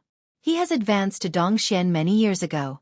This senior from Fulu School is only at the 5th realm, but he blocked Senior Miao Yuanzi's angry attack so easily.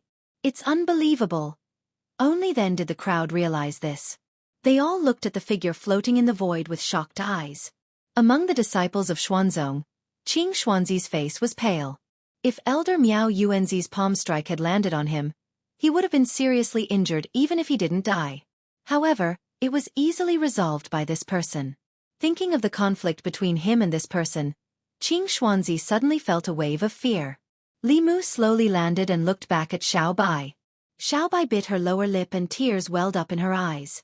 She choked and said, "Benefactor, I..." Li Mu held her in his arms with one hand and patted her back. He said softly, "I know. Leave the rest to me." Wan Wan and Cheng Xian also left the crowd and quickly stood beside Xiao Bai. Li Mu waved his hand and a golden light shot out. Qing Qingzi suddenly felt his waist tighten, and he couldn't circulate his spiritual power. Then, he was dragged to Li Mu by a huge force. At the front of the training hall, Miao Yuanzi looked at Li Mu with a gloomy face and asked, "What is the meaning of this?" Li Mu shook his wrist, and the bound Qing Qingzi knelt on the ground. He looked at Miao Yuanzi with a gloomy face and said, "You connived with your disciples to bring disaster to the great Zhou and kill my sister's family. What right do you have to ask me?" The two looked at each other, and the atmosphere was extremely tense. Beside Miao Yuanzi, a female cultivator stood up and said, "Senior brother Miao Yuanzi, junior brother Ling Jizi, let's sit down and talk. There may be some misunderstanding. The 6 sects are one family. Let's not hurt each other." The people of the Danding sect stood up. Miao Yuanzi's face didn't soften. Instead, he looked at Li Mu and said, "Junior sister Jade's son, you all saw it. Today, it was Fulu School who provoked you first. It wasn't my Xuanzong that was rude." Jade's son walked in front of Li Mu and said, "Junior brother Ling Jizi, let this disciple go first. If there's anything, we can talk about it slowly." After all, this was Xuanzong, and Li Mu wasn't an unreasonable person. He took back the immortal binding lock. Miao Yuanzi waved his sleeve, rolled up Qing Qingzi, and flew up to the Dao Palace. Li Mu followed with Xiao Bai and Wan Wan. Seeing this, Jade's son and the elders of the other 4 sects looked at each other and shook their heads helplessly. They also flew up. Even with the Xuanzong elders presiding, the training hall still became chaotic. What's going on? Xuanzong is a righteous sect. How could a disciple of Xuanzong do something like killing people? There must be some kind of misunderstanding. I also think it's a misunderstanding. The disciples of Xuanzong who stayed behind also sighed. Qing Songzi shook his head and sighed. "I've already advised senior brother Qing Qingzi not to be too eager for quick success, but he just wouldn't listen. He likes to kill demons for their demon cores and souls. Now they've come knocking on his door." Although Qing Songzi deliberately lowered his voice when talking to his fellow disciples, there were nearly 10,000 people in the training hall, and many of them had high cultivation. It was easy for them to hear what he said. "What? Qing Qingzi likes to kill demons? Isn't this forbidden by the big sects? Besides, the Great Zhou Court doesn't allow this kind of behavior. Forbidden is forbidden. Killing demons isn't killing people. How could a core disciple like Qing Qingzi be punished by the sect for killing a few demons? So what that senior said is true. So what if it's true? So what if it's false?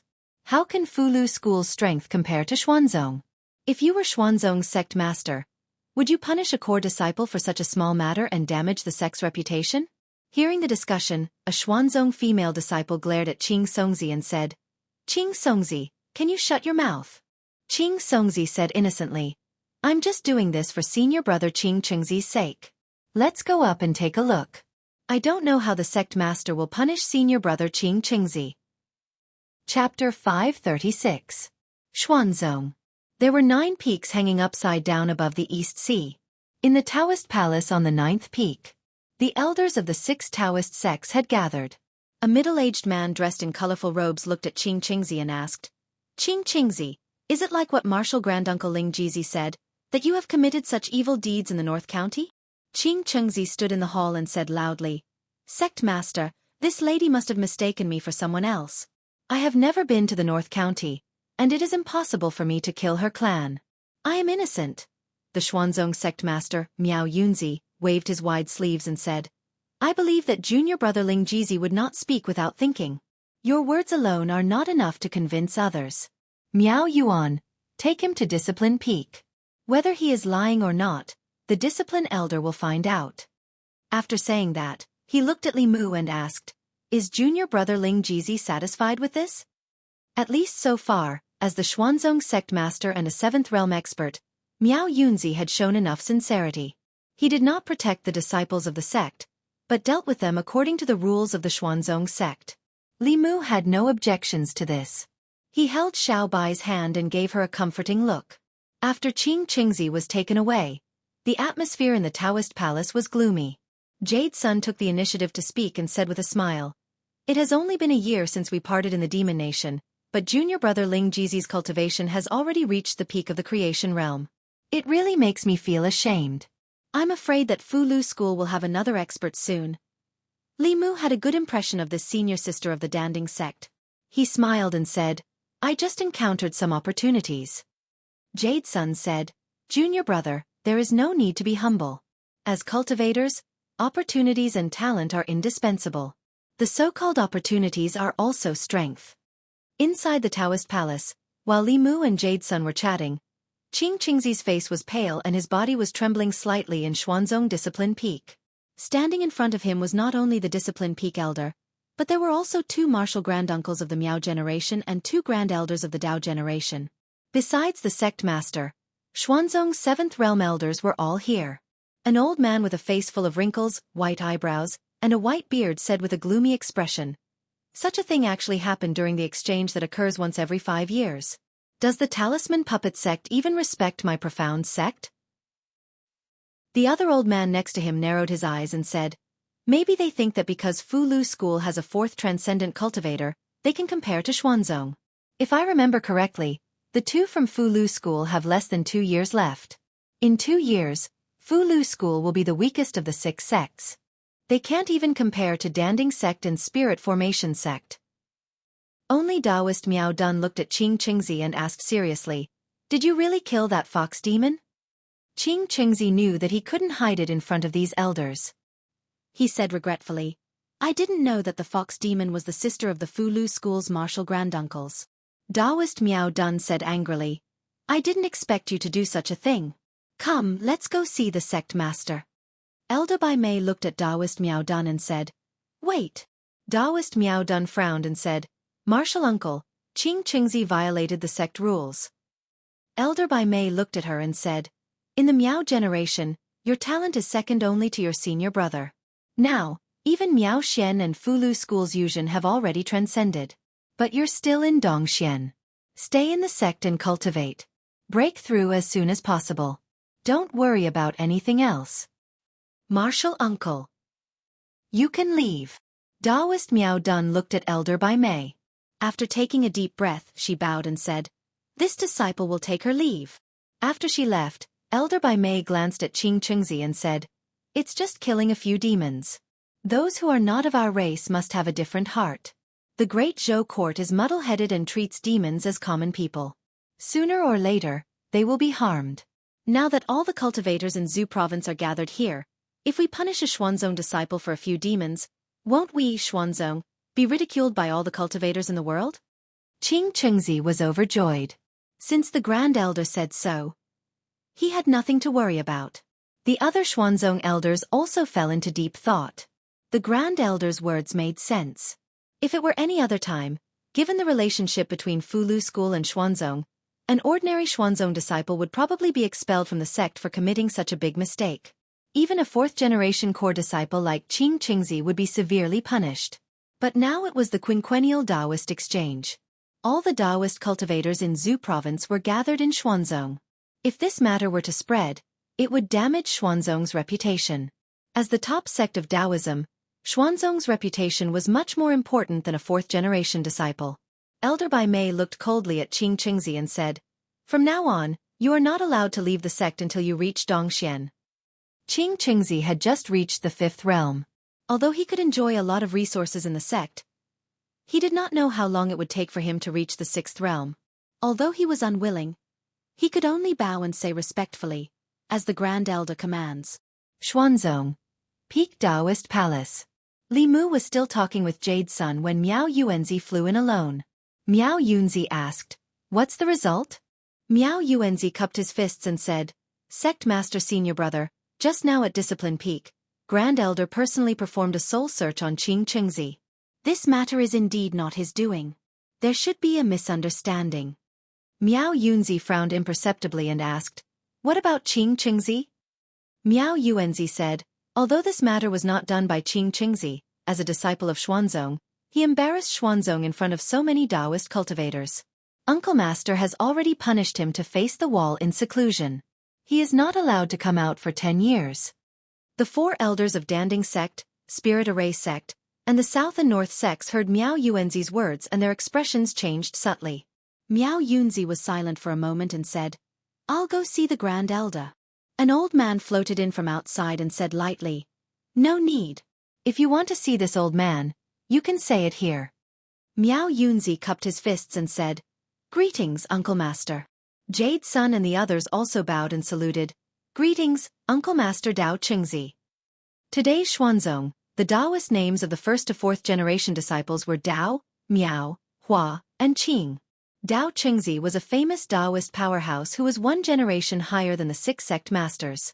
Miao Yunzi looked at the white-browed old man and asked, "Uncle Master, Qing Qingzi," the white-browed old man said, "I've already punished Qing Qingzi. How did you become the sect master?" "When your master was still in power. Xuanzong was so powerful. In your generation, you were framed, and you didn't even protect your own disciple. If senior brother knew about this in the underworld, I'm afraid he would doubt his original decision and regret passing the position of sect master to you." After reprimanding Miao Yunzi, he looked at Li Mu and said in a deep voice, "You insulted my Xuanzong. For the sake of the Fu Lu school, I won't argue with a junior like you this time. If there's a next time, I'll destroy your cultivation and let Xian Jizi come to Penglai Mountain personally to take you back." As his voice fell, he flicked his sleeves and left. Inside the Dao Palace, Miao Yunzi's expression was complicated. He looked at Li Mu and his lips moved. "Junior brother," Li Mu smiled and said, "Fellow Taoist, there's no need to say more. Since it's a misunderstanding, I apologize to Xuanzong for my impulse just now. Goodbye." After that, he held Xiao Bai's hand and strode out of the Dao Palace. Miao Yunzi looked at Li Mu's back and sighed softly. One called him junior brother, and the other called him fellow Taoist. This change in address indicated that the relationship between Xuanzong and the Fu Lu school could no longer be the same as before. Outside the Dao Palace, many Xuanzong disciples stood in the distance with different expressions. Some looked ashamed, some looked smug. Qing Xuanzi's face lit up with joy. He looked at Li Mu with a mocking expression and snorted, "So what if you're a 2nd-generation disciple of the Fu Lu school? You're only asking for humiliation if you try to provoke the dignity of Xuanzong." As Li Mu flew down, a figure flew from behind. Jade Sun flew to his side and comforted him. "Junior brother, don't be impulsive. This is Xuanzong. You're alone and weak. Once you're impulsive, you'll be bullied by them." Li Mu smiled and said, "Thank you for your reminder, senior sister. I won't be impulsive." Looking at Li Mu's back, Jade Sun thought for a moment and took out a sound transmission instrument. After hesitating for a long time, she injected her spiritual energy. A white light flashed on the instrument. Jade Sun took a deep breath and whispered a few words into the instrument. At the entrance of the Fu Lu pavilion, Xiaobai bit her lips and wiped her tears. She looked up at Li Mu and said, "Benefactor, I won't take revenge." Li Mu reached out and held her face. He wiped away her tears and said softly, "I promise you, I'll let you kill your enemy and avenge your grandmother and your clan." He looked up at the countless mountains floating in the sky and a smile appeared on his face. He said lightly, "Xuanzong, ha!" The sound transmission instrument in the storage space vibrated. Li Mu took out an object and said calmly, "Senior brother." Xian Jizi's voice came from the instrument. "Junior sister Jade Sun has already told me about what happened in Xuanzong. Xuanzong is the #1 sect of Taoism." "Its strength is tyrannical?" Li Mu asked. "Does senior brother want to persuade me to let the matter rest?" From the instrument, Xian Jizi's voice gradually became cold. "Xuanzong is the #1 sect of Taoism. Its strength is tyrannical. However, my Fu Lu school is not made of mud. Junior brother, please bear with it for half a day. 2 martial uncles and junior sister are already on their way to Xuanzong." Chapter 537. Xuanzong on the Taoist Field. A Xuanzong Dongxian elder replaced Miao Yuanzi and preached to the tens of thousands of cultivators in the field. Most of what he talked about was the foundation of cultivation. At this moment, some people in the field were seriously comprehending, while others were still curious about the result of the incident just now. Although Xuanzong was powerful, Fulu School was also one of the 6 Taoist sections. They wondered if Xuanzong would disregard the brotherhood of the sect for an inner disciple. Soon, Qing Yunzi, Qing Songzi, Qing Xuanzi, and several other 4th-generation disciples returned to the field from the Taoist palace above. Then, a stream of light flashed and Miao Yuanzi floated in the air. He looked at the crowd and said lightly, "What happened just now was a misunderstanding.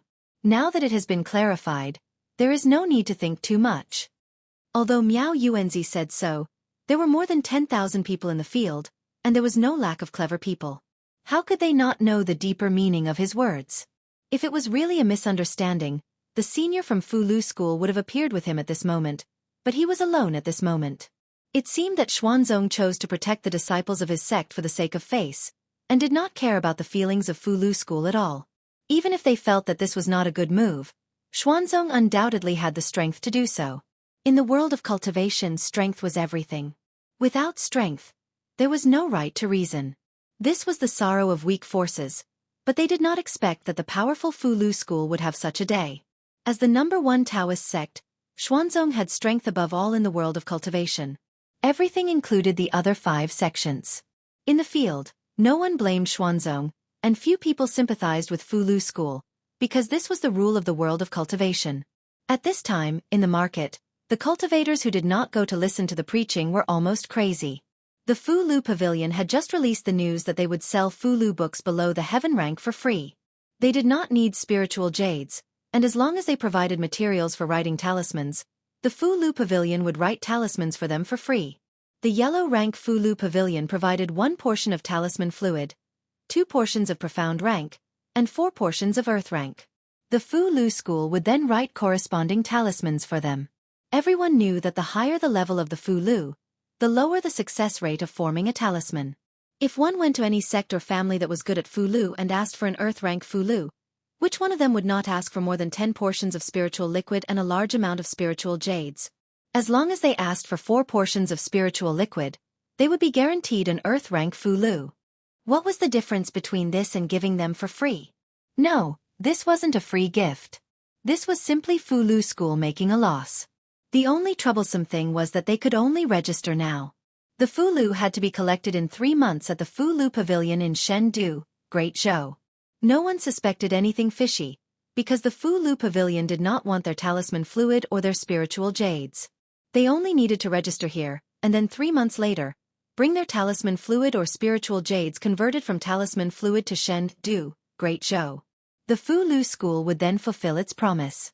As a great sect with 1,000 years of history, the Fulu School's reputation was not to be doubted. Although the process was a bit troublesome, the return was huge. For a time, there was a long line at the entrance of the Fulu Pavilion. In the market square, no matter if it was the shops on the street or the small stalls in the square, there was not a single customer.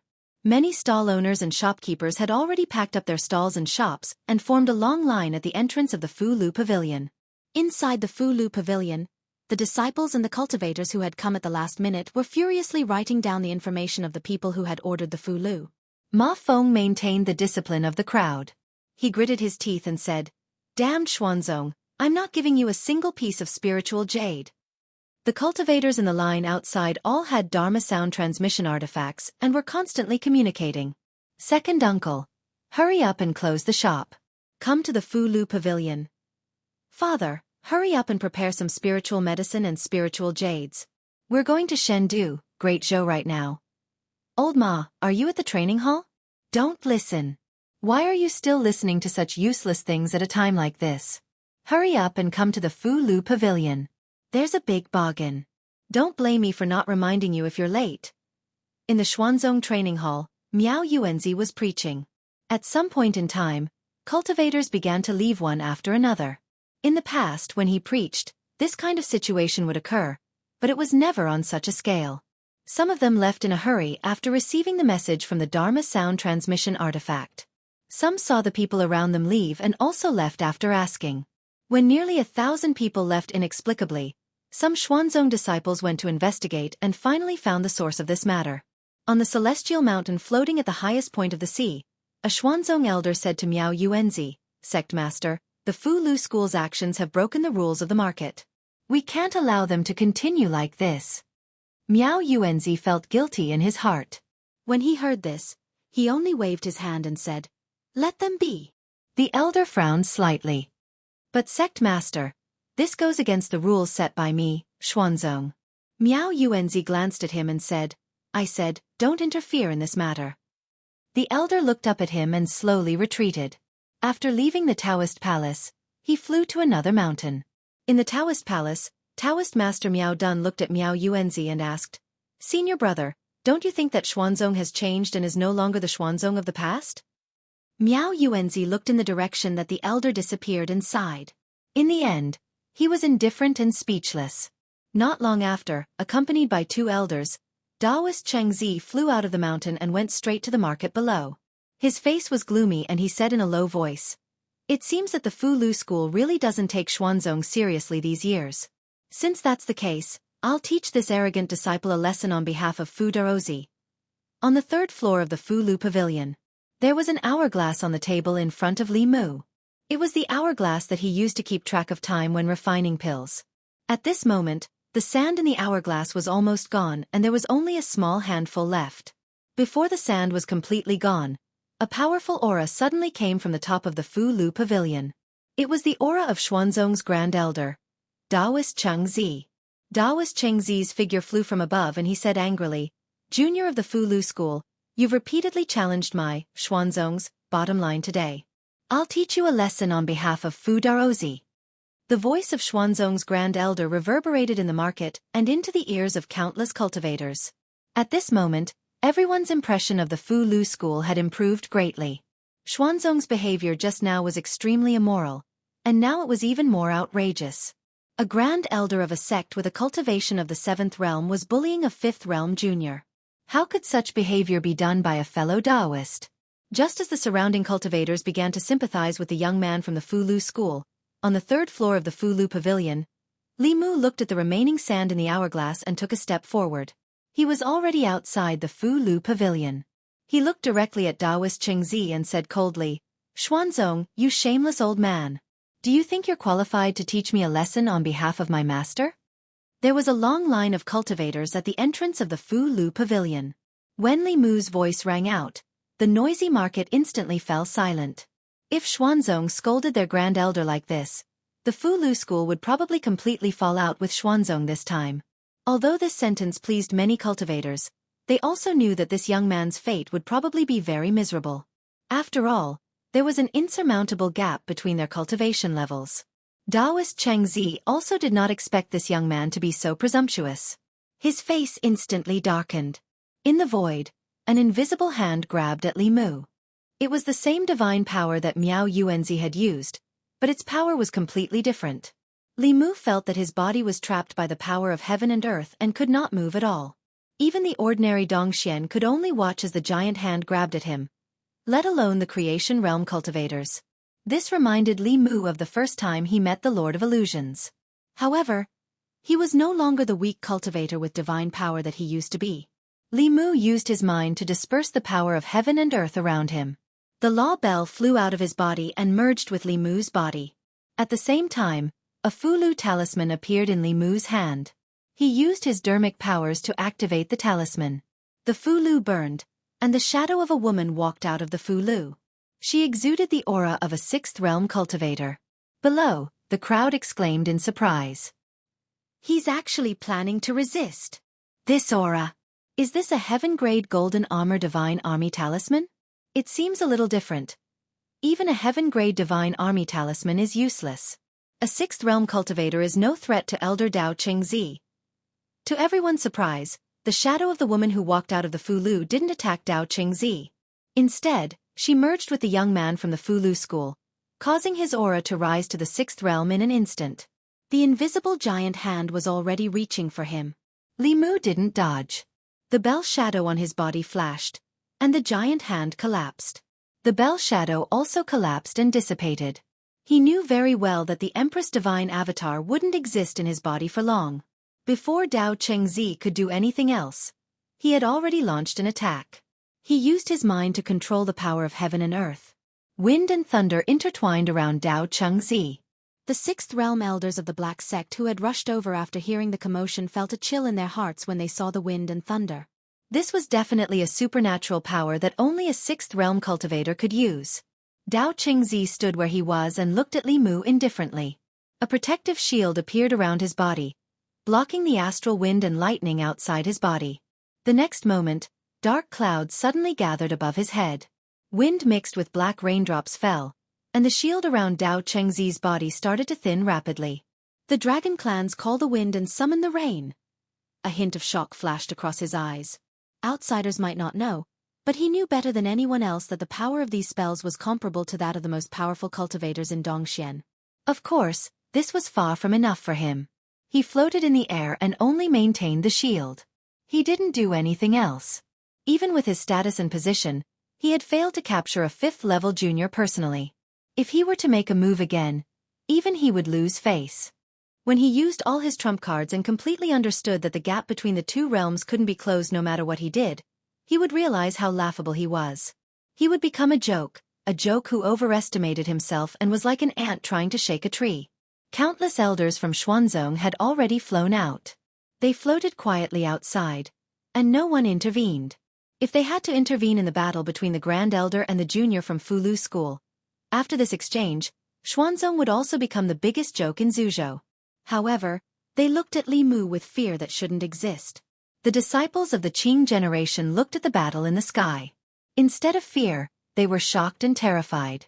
This person was only the same age as them, but he could already fight the Grand Elder.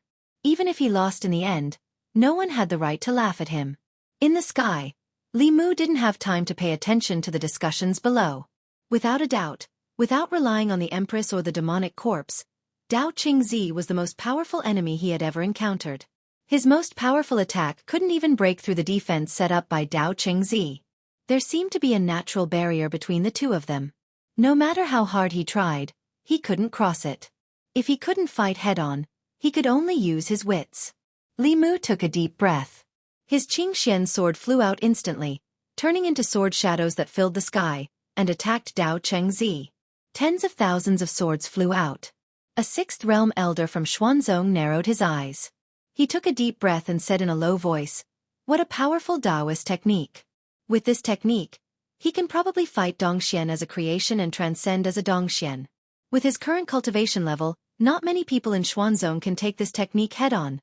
Jade Sun floated in the distance and murmured, "This Taoist technique has probably touched the edge of the seventh realm. In other words, if we really fight, we won't be his match at all." Dao Chengzi's expression was still calm as he looked at the sword shadows that filled the sky. However, a hint of seriousness appeared in his eyes. He strengthened the shield outside his body. The sword shadows crashed into the shield and collapsed one after another. However, the dermic power shield also thinned at a speed visible to the naked eye before finally dissipating. However, there were only a few sword shadows left. Dao Chengzi's dermic power swept out. He stared at Li Mu indifferently and said, "Junior, what other skills do you have? Show them all." Before he finished speaking, his eyes narrowed. The last few sword shadows collapsed under the sweep of his dermic power. However, there was still an illusory sword that didn't slow down. It pierced through his forehead at a speed that couldn't be dodged. The small sword pierced through his forehead. Dao Chengzi's body wasn't injured at all, but his primordial spirit was instantly injured. Under the gaze of countless ancestral state cultivators, Xuanzong disciples, and elders, their Grand Supreme Elder spat out a mouthful of blood. His aura instantly weakened by half. He was injured. He was injured at the hands of a seventh realm junior. Countless people were shocked. Their faces were filled with disbelief. A seventh realm transcendent expert was injured by a fifth realm cultivator? Outside the Fulu pavilion, the Fulu school disciples' breathing quickened. Their bodies trembled as they stared at the figure floating in the air. This was their martial uncle and martial granduncle. This was the integrity of the Fulu school. Two streams of tears slowly fell from Xiao Bai's limpid eyes. Unlike the Fulu school disciples, her eyes were filled with affection as she looked at the figure. In the air, Li Mu's face was pale. He imitated Dao Chengzi's tone and said indifferently, "Old thing, you're still pretending?" Chapter 538. The market, the training ground, and the countless figures floating in the air were all silent. Only Li Mu's voice echoed on the sea. Just now, everyone had witnessed a miracle. A cultivator in the creation realm had actually injured a transcendent realm cultivator in a head-on battle, but he himself was unharmed. This battle was enough to be recorded in the history of the cultivation world. When future generations mentioned the Fulu school and Xuanzong at the same time, they couldn't ignore this battle that spanned two major realms. The elders of Xuanzong floated in the air, still motionless. It wasn't that they didn't want to move, but that they couldn't. The Grand Elder was in the 7th realm, fighting against a 5th realm junior. Did he need their help? Now that things had developed to this point, it was completely out of Xuanzong's control. It was the opposite of their original goal. Xuanzong had protected Qing Qingzi because he didn't want the school to be disgraced. Now, all the cultivators on the Zhu continent knew that Xuanzong had protected his disciple and bullied the weak. The Grand Elder's face had been beaten to the ground, and Xuanzong's face had been completely destroyed. If they had known that things would come to this, they would have punished Qing Qingzi severely. But now, this had nothing to do with Qing Qingzi. Xuanzong needed to establish his authority and regain his lost face. In the air, Dao Qingzi's vital spirit was injured, and his aura was weakened. His face was extremely pale, but not because of his injury, but because of the humiliation. He had been humiliated by a junior in front of all the disciples of Xuanzong, and in front of more than 10,000 cultivators. At this moment, he wanted to kill that person for the first time.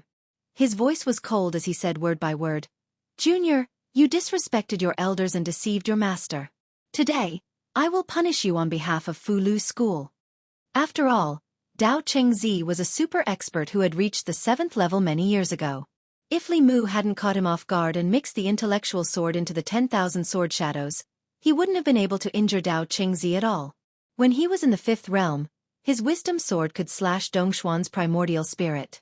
Now that his cultivation had temporarily increased to the 6th realm, he could only slightly injure Dao Qingzi. However, he wasn't afraid of Dao Qingzi. In the face of Dao Qingzi's threat, Li Mu ignored it.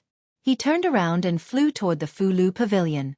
At the same time, on the 3rd floor of Fulu Pavilion, the last strand of sand fell from the hourglass. Dao Qingzi's killing intent surged as he raised a hand at Li Mu's back. But at this moment, 3 streams of light suddenly appeared on the western horizon and sped over. A loud voice exploded in the sky. "Dao Qingzi, do you think everyone in Fulu School is dead?" A huge black sword came from afar and pointed directly at Dao Qingzi. Dao Qingzi hurriedly took out a square shield. The huge sword collided with the square shield and sent Dao Qingzi flying for thousands of feet. The 2 Xuanzong Grand Supreme Elders who had just arrived didn't intend to let him go and chased after him. A Xuanzong Grand Supreme Elder said in shock, "It's Martial Uncle Tian Yongzi and Martial Uncle Tian Qingzi. They actually came in person." Tian Yongzi and Tian Qingzi were famous Taoist experts. The 2 7th Realm Grand Supreme Elders of Fulu School appeared here at this moment. It meant that ever since that incident, Fulu School didn't plan to be friendly with Xuanzong. On the ground, countless ancestral state cultivators were dumbfounded. Today was really an eye-opener for them. Not only did they see Dongxian transcendence experts injured, but they also saw a battle between transcendence experts. This trip to Xuanzong was really worth it. Li Mu landed on the ground and walked all the way to Fulu Pavilion. Everywhere he went, the bustling crowd automatically made way for him. Yu Zhenzi didn't participate in the battle. Instead, he immediately flew to Li Mu's side and asked with concern, "Are you okay?" Li Mu smiled and said, "I'm fine. Senior sister, I've made you worry." The spiritual snail in the storage space had been vibrating for a while. Li Mu took out the spiritual snail and injected magic power. The Empress's voice immediately sounded, "What happened on your side?" "I felt that you used that avatar," Li Mu said. "It's already taken care of. It's not convenient to talk about it now. I'll explain it to your majesty when we return to the divine capital." Zhou asked again, "Are you okay?" Li Mu said, "I'm fine. Your majesty, don't worry." In the Changle Palace, Zhou didn't ask any more questions. He took the initiative to put away the spiritual snail and then said to Mr. Mei, "He should be in Xuanzong now." Order the officials of the East County to investigate what happened in Xuanzong. At the entrance of Fulu Pavilion, Li Mu said to Qing Jingzi, "Pack up and prepare to return to the divine capital." Qing Jingzi led the disciples back to the pavilion to pack up. At this time, a female cultivator walked to Li Mu and asked nervously, "Senior, can we stay in Fulu Pavilion?" Behind her, there were more than 10 pretty female cultivators. They looked at Li Mu nervously. These female cultivators were the shop assistants that Ma Feng recruited. Li Mu said to them, "There won't be Fulu Pavilion in Xuanzong anymore. If you're willing, there's still a place for you in the new Fulu Pavilion in the divine capital of Great Zhou." The girls said in unison, "We're willing." The female cultivators happily went to Fulu school to help pack up. Li Mu looked up at the sky. Dao Qingzi was already slightly injured. Under the siege of 2 Grand Supreme Elders, he was in a sorry state. The other 2 level 7 cultivators in Xuanzong couldn't sit still anymore. They flew up to stop them. "Uncle Masters, let's talk. Let's sit down and talk. Don't hurt our friendship." Tian Yongzi attacked with all his strength. He said coldly, "Friendship? My ass. Dao Qingzi is going to clean up our Fulu school. What's there to talk about? I don't have much time left, but my Fulu school isn't a place that anyone can mess with. If you want to humiliate my Fulu school, wait until I'm dead." The Xuanzong Taoist priest said, "Fulu school and Xuanzong are brothers. Uncle Masters, please stop. Don't hurt our friendship."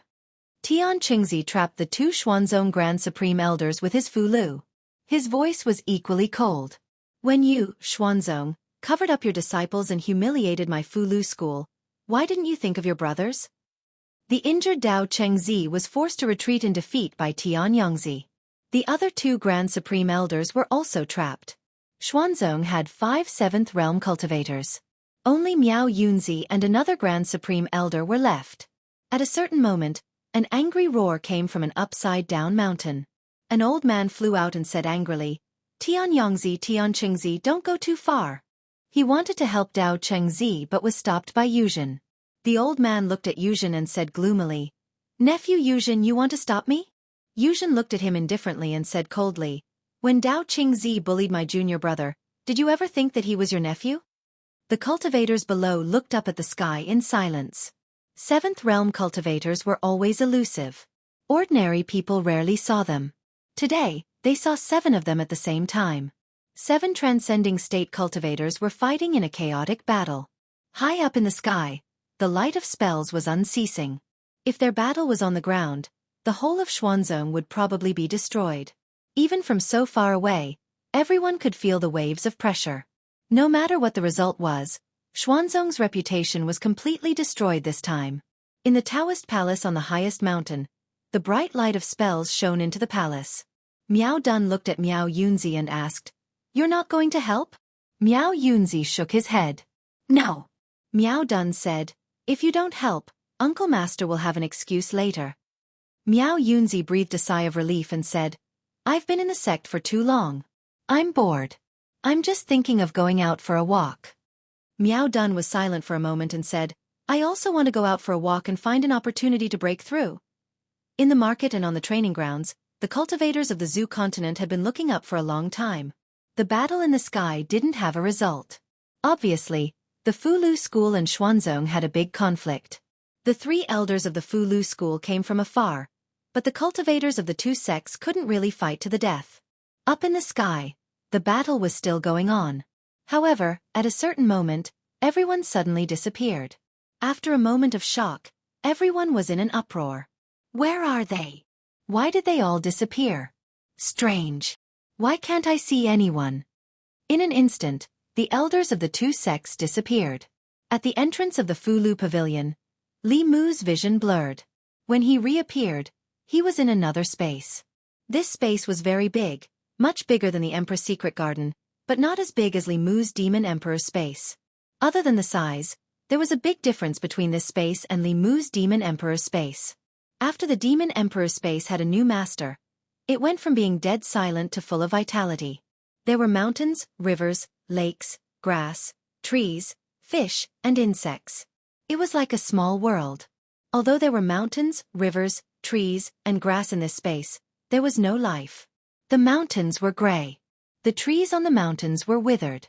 There wasn't a trace of green. The water was black. There wasn't a single fish swimming in the water. The grass under Li Mu's feet was yellow. The entire space was dead silent. The two Taishang elders and Yuzenzi were beside Li Mu. In front of them were the 4 elders of Xuanzong. In the middle of the withered grass, an old man sat cross-legged. The old man had no eyebrows or beard. There were only a few strands of messy hair on his bald head. Wrinkles crisscrossed his face, mixed with brown patches. He sat there with his eyes closed and his head bowed. There was no breath coming from him. He was like a dead man. But in Li Mu's eyes, what sat there was not a person, but a mountain. This mountain stood tall and lofty, unreachable. Chapter 539. The elders of the Fulu school in Xuanzong were originally at daggers drawn, but the moment they saw this old man, they restrained their fighting spirit and became respectful. Greetings, martial uncle. Everyone bowed respectfully, and even the 2 grand elders of the talisman puppet sect were no exception. The old man opened his eyes.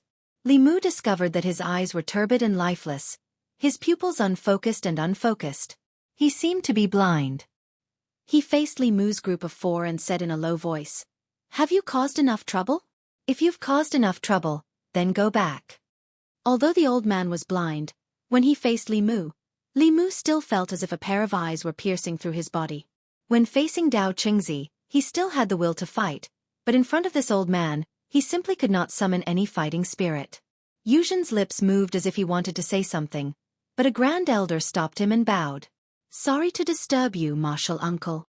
He waved his sleeves, swept up Li Mu and Yuzhen's grand elder, and flew upwards. After flying past a certain height, Li Mu's surroundings changed, and he once again returned to the sky above Xuanzong.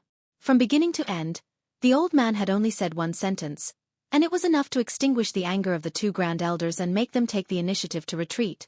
The old man's identity was already on the verge of being revealed. It was rumored that Xuanzong, as the #1 sect of the Taoism, had a deep foundation, and even had an 8th realm expert within the sect. Today, Li Mu knew that this was not a legend.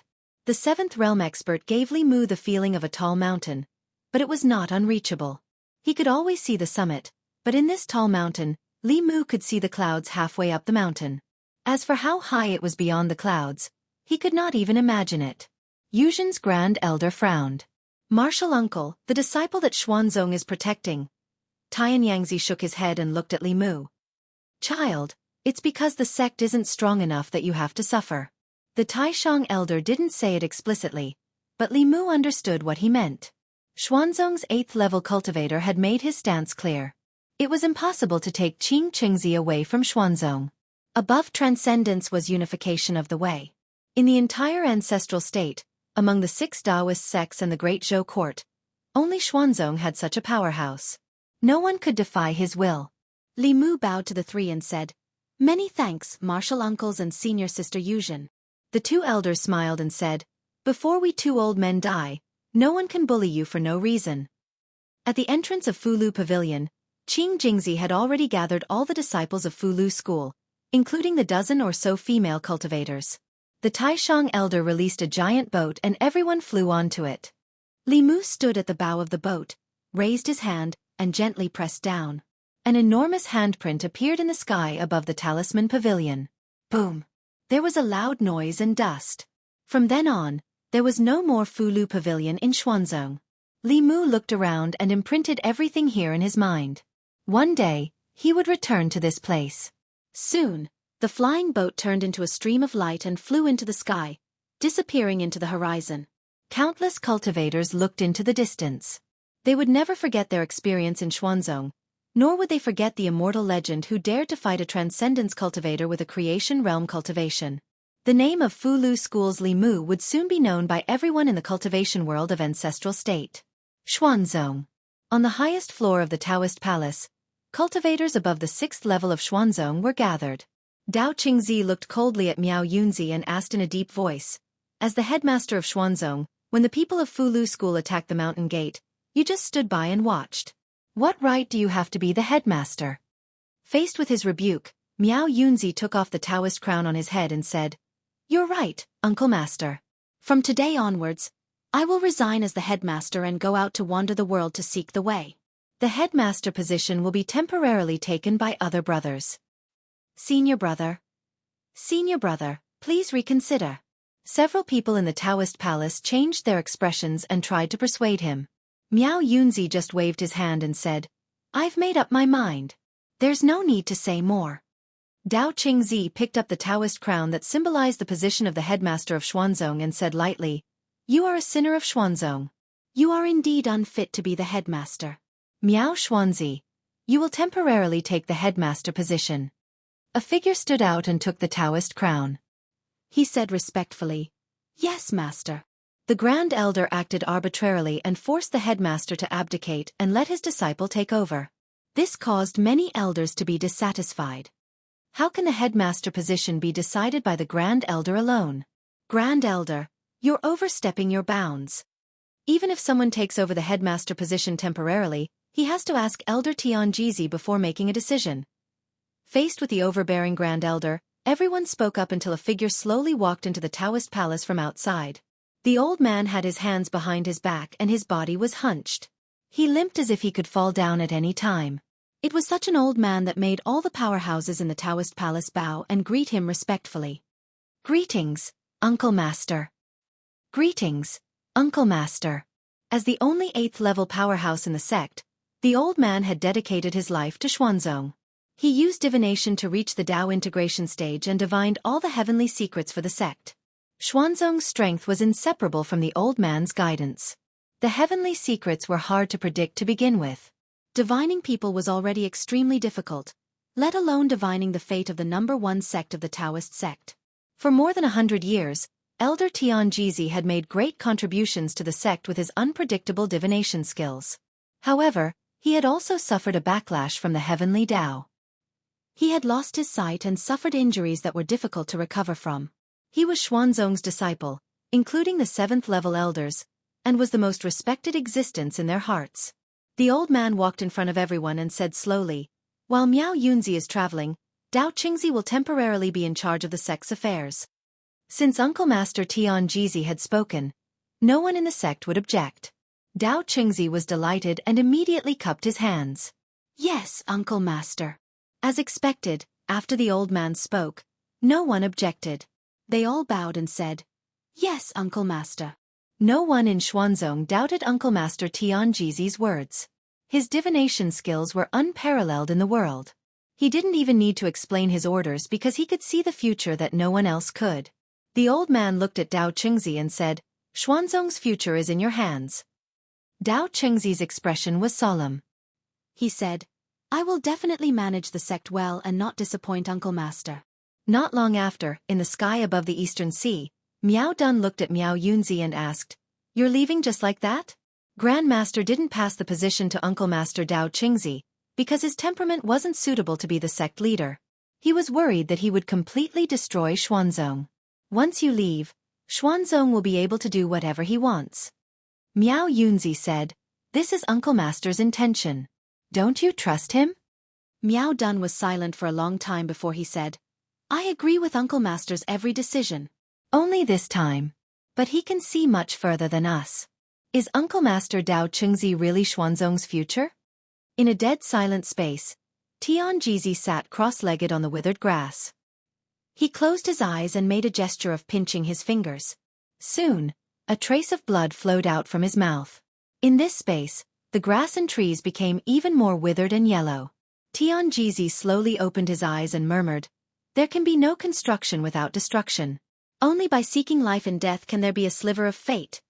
In the sky above the Eastern Sea, on the huge spirit boat, Li Mu had already learned the identity of the old man in Xuanzong. Tianjizi was the only elder of the Tian generation in Xuanzong. He was also the elder with the highest seniority in Taoism. With his unfathomable divination skills, he had helped Taoism avoid several catastrophes in his life.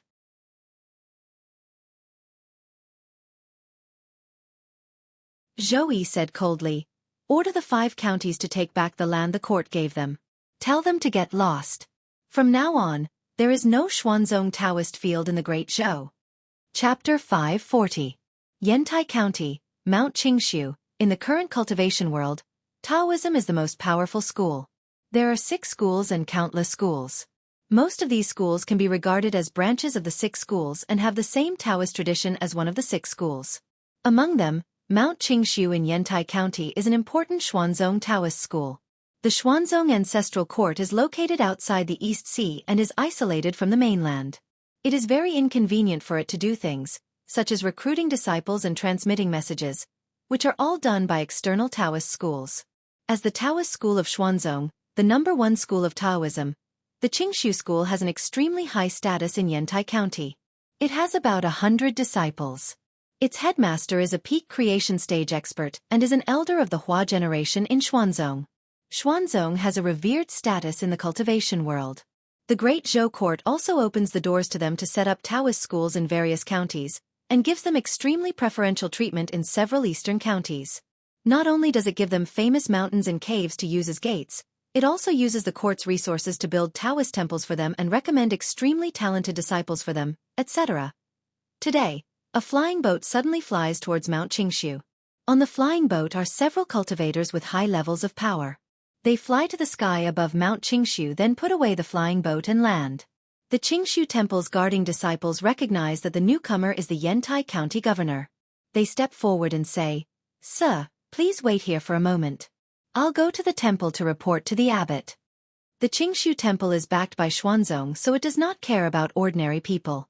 Even if it is an official of Yantai County or a cultivator below the 6th level who comes to visit, they must wait outside the gate. But this time, the Yantai County governor does not wait here. He just waves his hand indifferently and says, "No need."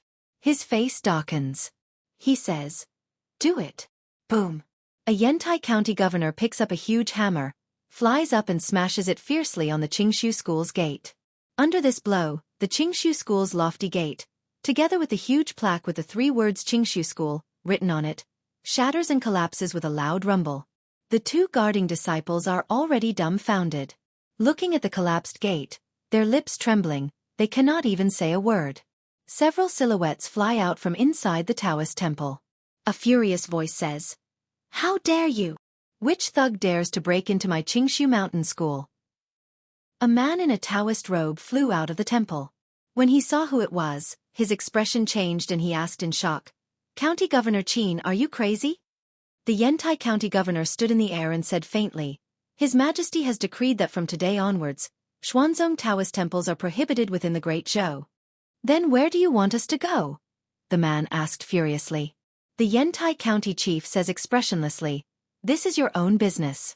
I'll give you a day's time to quickly move out of Mount Qingshu. Otherwise, the county office will take coercive measures. At that time, anyone who dares to obstruct the court's official business will be killed without mercy." The man in the Taoist robe had a gloomy expression. The Yantai County chief did not seem to be joking, and it was impossible for him to make such a joke. This time, the Great Zhou Court is serious. This is a big matter for both the Qingshu school and Xuanzong. He immediately flew back to the Qingshu mountain school, took out his communication magic tool, and contacted the ancestral court. At the same time, the great meeting hall of the Xuanzong Ancestral Court has already become a pot of porridge. The Qingshu school sent a message. The Great Zhou Court gave them a day's time to move out. This is too much. The Tianxin school just sent people. They said their mountain gate was smashed by the Nanyang County governor and the Great Zhou Court wants to occupy their Taoist temple to raise chickens and ducks. The Cave Abyss school was also asked to move out. Why did the Great Zhou Court suddenly attack my Xuanzong?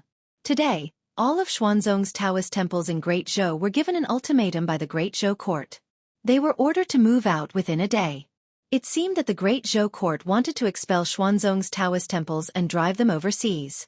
Dao Chengzi had only been in charge of Xuanzong for 2 days, and this happened. This made his expression extremely ugly. He said coldly, "What is the Great Zhou Court trying to do?" At this time, a Xuanzong elder stepped forward and said, "Martial Granduncle, this must have something to do with Ling Jizi of the Fulu school." Dao Chengzi felt a headache when he heard this name. His reputation was completely ruined by this person. This person made him lose face in front of all the cultivators in the world. Dao Chengzi wanted nothing more than to cut him into pieces. He asked in a low voice, "What does this have to do with him?" The Xuanzong elder Taoist priest said, "Martial Granduncle, you may not know this, But Ling Jizi is not only a second-generation disciple of the Fulu school, but he is also an important official of the Great Zhou. He has authority in his hands. There are even rumors that he is the exclusive property of the Great Zhou Empress. Perhaps because he suffered a loss in Xuanzong, the Great Zhou Empress became angry and took revenge on Xuanzong for her lover. Regardless of the reason, the Great Zhou court's actions did not sit well with Xuanzong. These dozens of Taoist temples were very important to Xuanzong. They were responsible for providing the sect with new blood. The Great Zhou court's expulsion of these Taoist temples from the country would not affect Xuanzong too much in the short term. However, in the long term, it was a plan to remove the firewood from under the cauldron. As long as Xuanzong opened his mouth, countless people in the cultivation world would join him. However, geniuses needed to be nurtured from a young age. If they missed the opportunity, it would be very difficult for them to become a top expert in the future. In the face of the Great Zhou court's coercion, Dao Qingzi was silent for a moment. Then he said, "Move a few more islands and temporarily settle them here. Xuanzong has been passed down for thousands of years and has seen many dynasties change. If the Zhou dynasty thinks that they can challenge Xuanzong, I don't mind supporting a new ruler of Zhu province." No one expected Ling Jizi's revenge to come so quickly. All of Xuanzong's Taoist temples were expelled from the country, and a good exchange meeting was ruined. In just a few days, 30% of the cultivators left for Shendu of the Great Zhou. It would not be long before what happened in Xuanzong in the past 2 days spread throughout the cultivation world of Zhu province. As the #1 sect of Taoism, they had lost all face. Xuanzong no longer had a foothold in Great Zhou. At this time, a group of cultivators came from the Thousand Fox Nation in the distant Life province. Ever since the Thousand Fox country and the Great Zhou dynasty had formed an alliance, they had opened up a trade route to each other. Zhejiang County and the Thousand Fox country had even opened up a trade route. Various large sects and families had gradually begun to do business with the demon country. They used spiritual jades, magic treasures, pills, and other items to trade for the Yao nation's abundant spiritual medicines and profited a lot. In the imperial palace, Illusion Princess paced around in her chambers and muttered to herself, "Humph, it's been so long, and he still hasn't come to see me. He doesn't recognize me after he's done with me. Bastard." At this time, Fox 6 suddenly rushed in and said, "Your Majesty, I just heard something from those human cultivators." Illusion Princess said angrily, "I don't want to hear it now." Fox 6 said, "It's about Li Mu." Illusion Princess immediately looked up. "Speak." Fox 6 said slowly, "I heard a few human cultivators discussing something. They said that a few days ago, Li Mu and Xuanzong had a conflict. Even the 7th realm elders of the two sects were alerted." Fox 6 described Xuanzong's matter in detail. After hearing this, Illusion Princess was furious. She gritted her teeth and said, "Damn it, how dare they bully my man? I'll bring people to flatten their sect," Fox 6 hurriedly advised. "Your Majesty, don't be rash. Xuanzong is the most powerful sect in Zhu province. They have 5 7th realm cultivators, and rumor has it that they even have 8th realm cultivators in their sect. Let alone us, even the Empress of Great Zhou can't touch Xuanzong. Oh, right, there's someone who wants to trade spiritual medicines with us. It's Xuanzong's disciple." At the entrance of the palace, more than 10 human cultivators were waiting. Although Zhu province was vast and had abundant resources, there were also many people.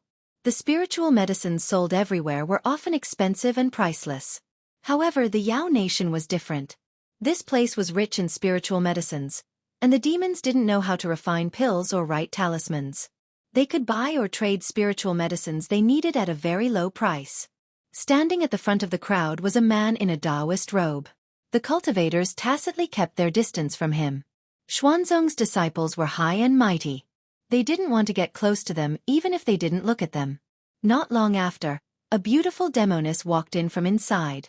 She glanced at the crowd and asked, "Who's Xuanzong's disciple?" The cultivators sighed in their hearts. Xuanzong was indeed Xuanzong.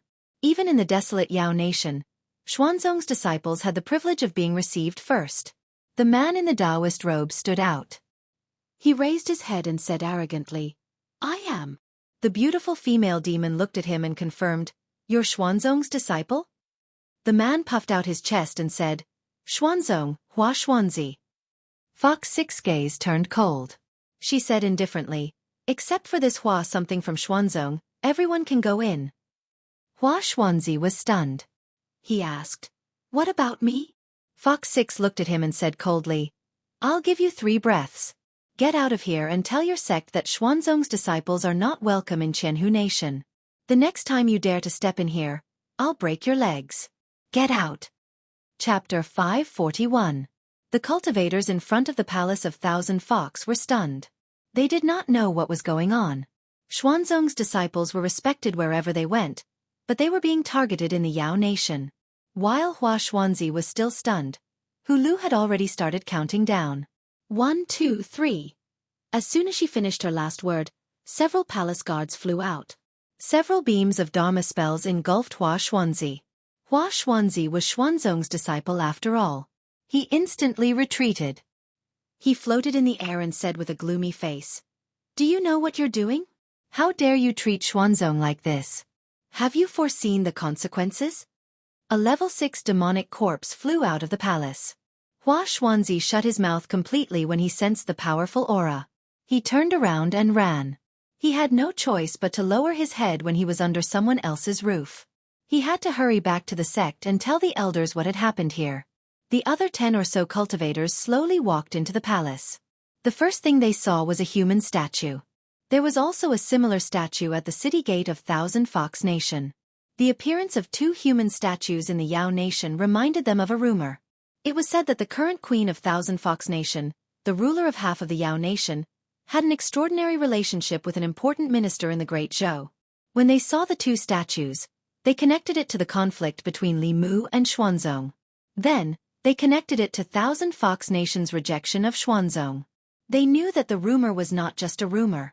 In the bedroom, Phantom Princess said to the voice transmission instrument unhappily, "You didn't even tell me about such a big thing. Who do you think I am?" Divine Capital. Li Mansion. Li Mu glanced at Lu Hanyan who had just returned to Divine Capital. She was talking to Wan Wan and Xiao Bai. He said, "It's not a big deal so I didn't want to tell you."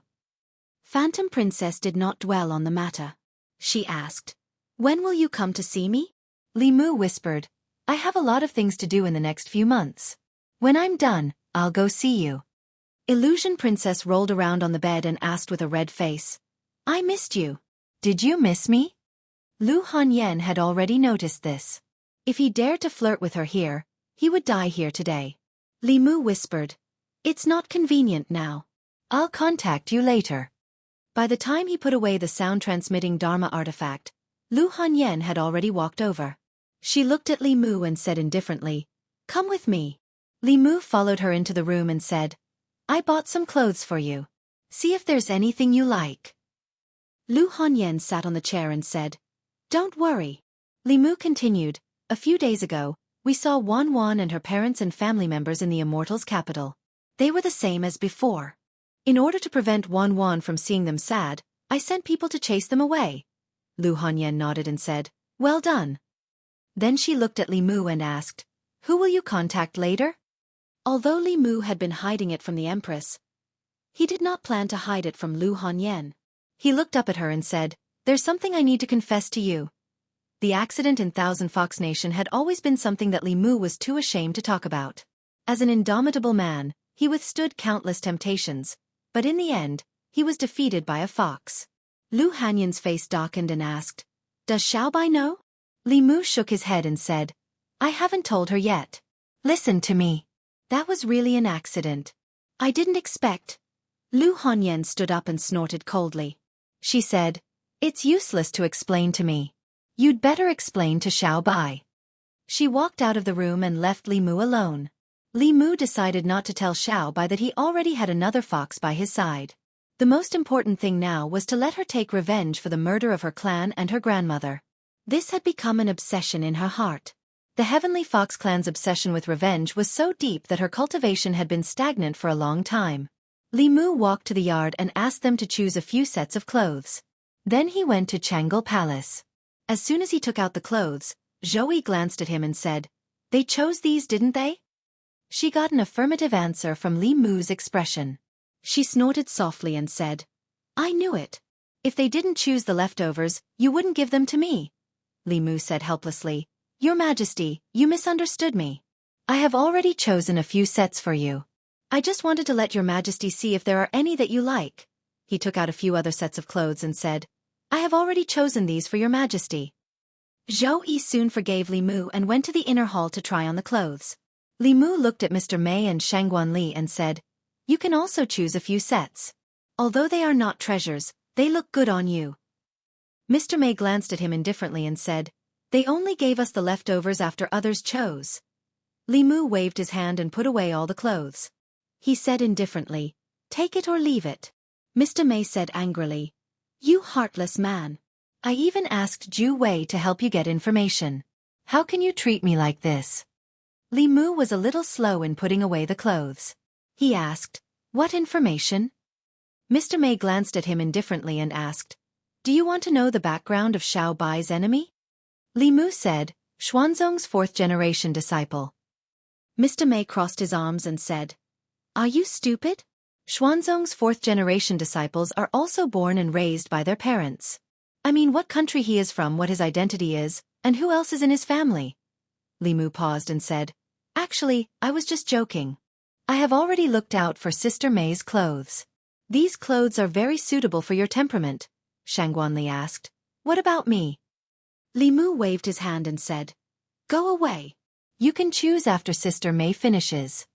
Shangguan Li took out a secret document from her sleeve and said, I have the information from Zhu Wei's investigation.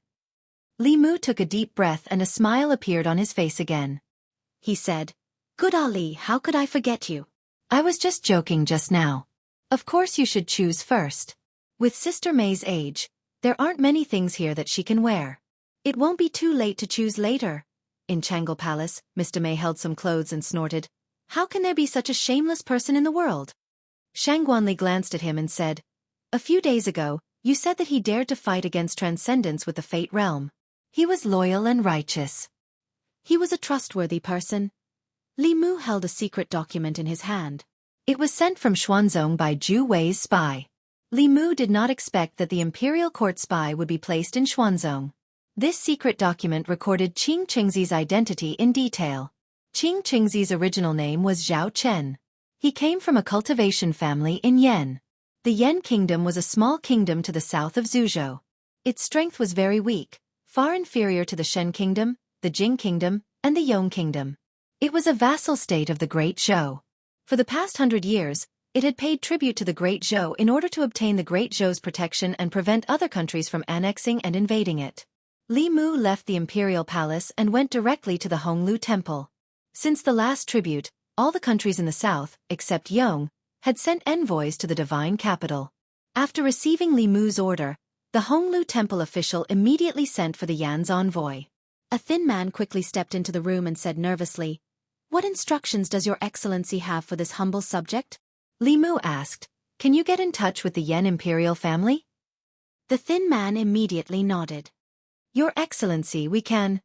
Yan imperial family.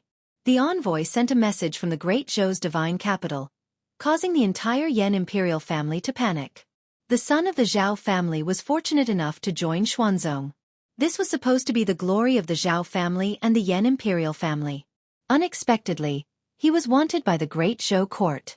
The Yan imperial family was a vassal state of the Great Zhou. The Great Zhou court directly sent the document to the Yan imperial family. As the most powerful country in Zhuzhou, if the Great Zhou was angry, a small country like the Yan imperial family would be silently reduced to ashes. After receiving the message from the Great Zhou court, the Yan imperial family immediately held an emergency meeting and made a decision in the shortest time possible. The order from the Great Zhou could not be disobeyed. The Yan imperial family personally issued a decree ordering the Zhao family to immediately recall Zhao Chen.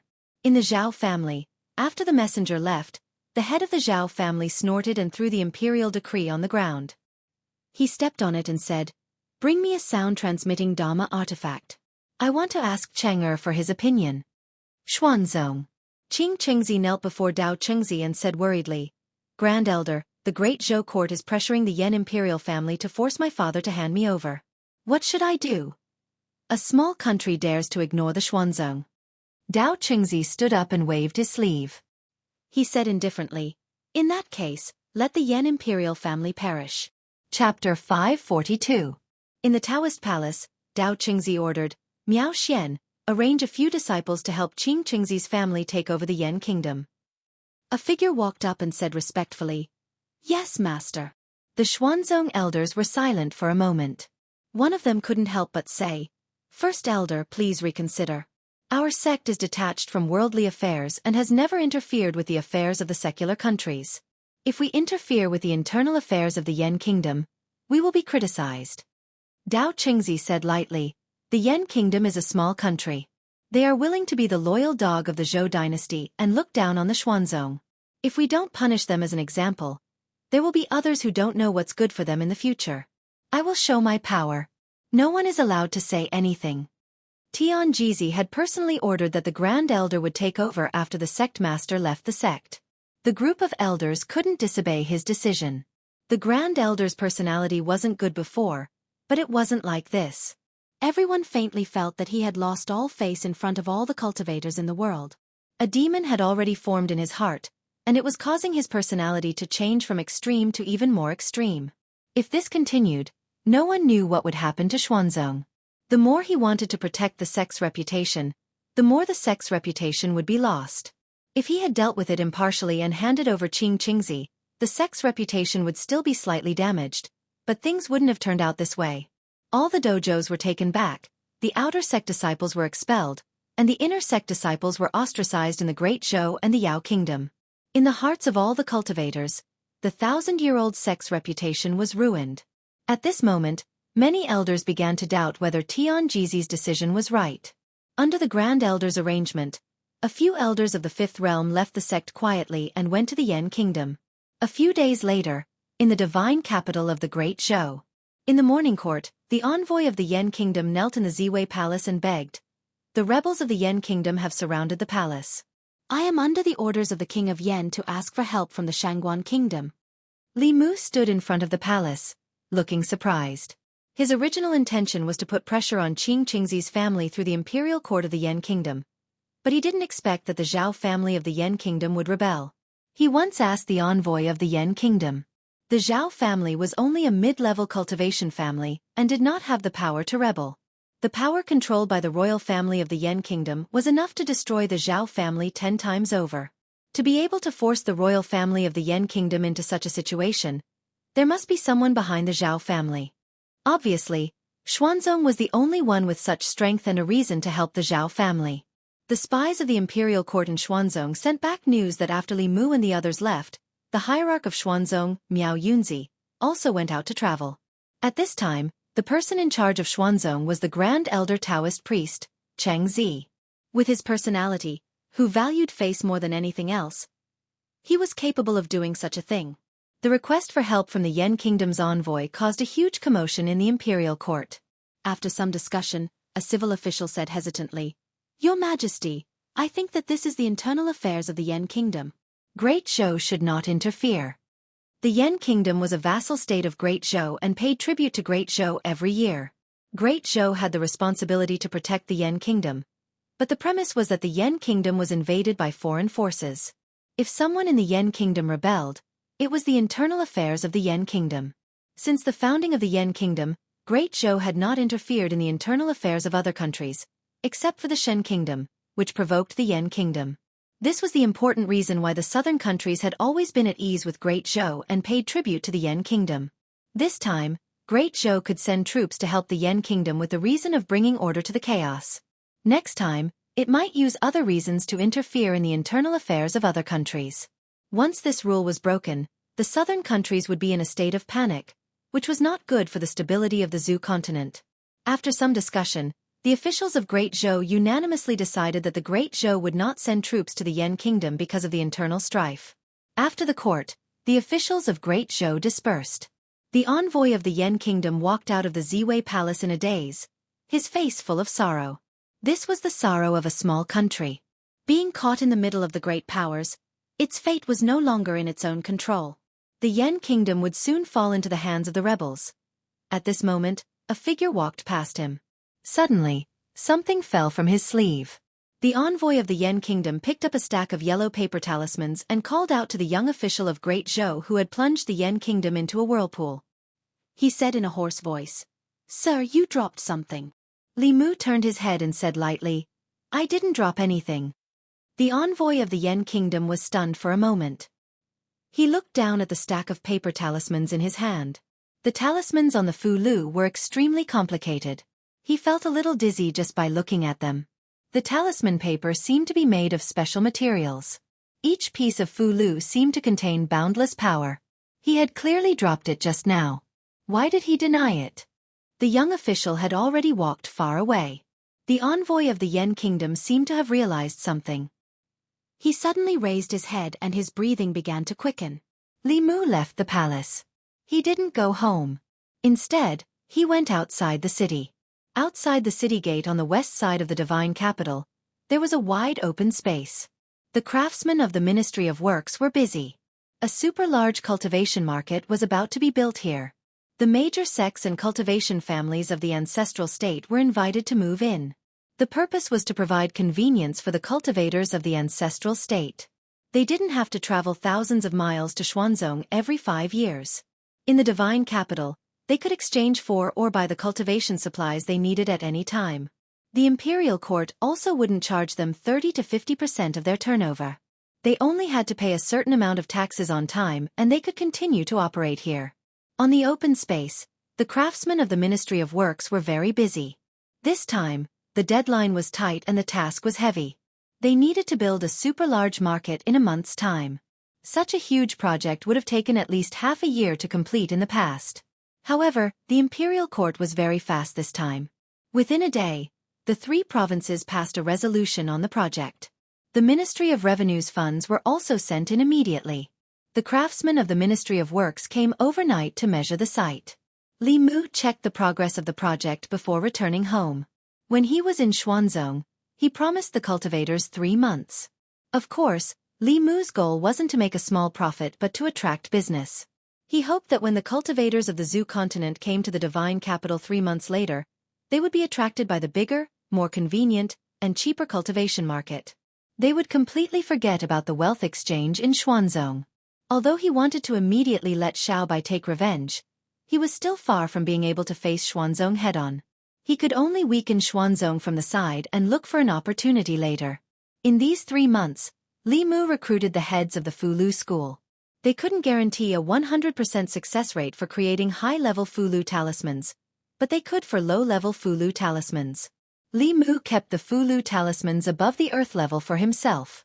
Those below the earth level were handed over to them. For the next few days, Li Mu stayed at home to draw talismans. On a flying boat from the Great Zhou to the Yen Kingdom, a man touched the Fu Lu in his arms with an anxious expression. He didn't hesitate to overdraw his mana to increase the flying boat's speed to the maximum. Yen Kingdom, Yen Capital. Recently, a major event happened in the Yen Kingdom, causing the citizens of the Yen Kingdom to panic. The famous Zhao family of the Yen Kingdom recruited a few powerful cultivators from somewhere and rebelled against the royal family. After defeating the royal family's guards, they forced the royal family into the palace. Until the royal family activated the protective array, the 2 sides were in a temporary stalemate. Several figures floated in the air and attacked the array that covered the palace. The light of spells illuminated the entire sky, but the array didn't show any abnormalities other than shaking slightly. The head of the Zhao family flew into the air and said to a middle-aged man, "Elder, the royal family bought this array from the Spirit Array sect at a high price in the early years. It is said that it can withstand the attacks of powerful cultivators from Dongxian." The middle-aged man looked down at the array outside the Yen Kingdom's palace and said calmly, "It can withstand the attacks of a 6th-level cultivator, but without a 6th-level cultivator, it will take a few days to break this array." The head of the Zhao family said, "I am worried about the Great Zhou court. The royal family must have asked the Great Zhou court for help." "If the Great Zhou court sends troops," the middle-aged man said, "don't worry. This is a matter of the Yen Kingdom. The Great Zhou court will not send troops. If they do, the sect will not sit by and watch." The head of the Zhao family breathed a sigh of relief and said, "Then I am relieved." Inside the array, the royal family of the Yen Kingdom looked at the figures floating in the air with bitter expressions. An elder sighed and said, "I didn't expect Xuanzong to make a move. To deal with a small country like the Yen Kingdom, they sent several elders. They want to slap the Great Zhou's face, but the Yen Kingdom has suffered an unexpected calamity," the middle-aged man in the imperial robe said. "Now we can only place our hopes on the Great Zhou court." The elder shook his head and said, "The Great Zhou court will not send troops. When the array is broken, the Yan kingdom will change hands. We can only hate the fact that the Yan kingdom is so weak that we can't even control our own destiny." Although the array bought by the royal family of the Yan kingdom from the spirit array sect was strong, it could not withstand the continuous attacks of several fifth-level cultivators. In just 2 days, the array was at its limit. The head of the Zhao family floated in the air and looked at the array that was trembling violently under the attack of spells. A trace of passion appeared in his eyes. The Yan kingdom would soon be under the Zhao family. In at most a few hours, the array would be broken. However, at this moment, a ray of light suddenly approached from afar. It was a flying boat. The head of the Zhao family was no stranger to the flying boat. He was the Yan kingdom's permanent envoy to the Great Zhou. Only the envoy returned. The head of the Zhao family understood that the Great Zhou must not have sent troops. The smile on his face grew wider. As the smile appeared on his face, a rolling sound came from the front. "Die, renegade!"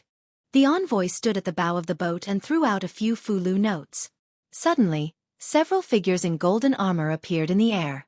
They held huge weapons and exuded an extremely powerful aura. The head of the Zhao family was stunned. He said in shock, "What is this?" Looking at the golden-armored soldiers, the few Xian sect elders were also stunned. When they came back to their senses, the elder in the lead immediately said in horror, "It's a level 6 soldier. Retreat! Retreat quickly!" The news from the Yan kingdom reached the fairies' capital 5 days later. In the Yan kingdom, the Zhao family rebelled and forced the emperor to abdicate. In the end, the Zhao family was suppressed by the royal family.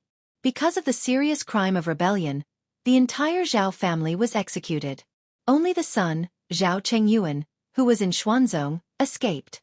In the Li residence, Li Mu peeled an orange and fed Xiao Bai and Wan Wan a slice each. That Qing Qingzi should be able to understand part of the pain that Xiao Bai went through now, right? In Xuanzong, Qing Qingzi knelt on the ground with a blank expression. He had yet to recover from the heavy blow. His family failed to seize power and was executed by the royal family of the Yan kingdom. Now, he was the only member of the Zhao family who was still alive. How could this be? How could this be? The Yan kingdom was only a small kingdom. The most powerful person in the royal family was only at the 5th level.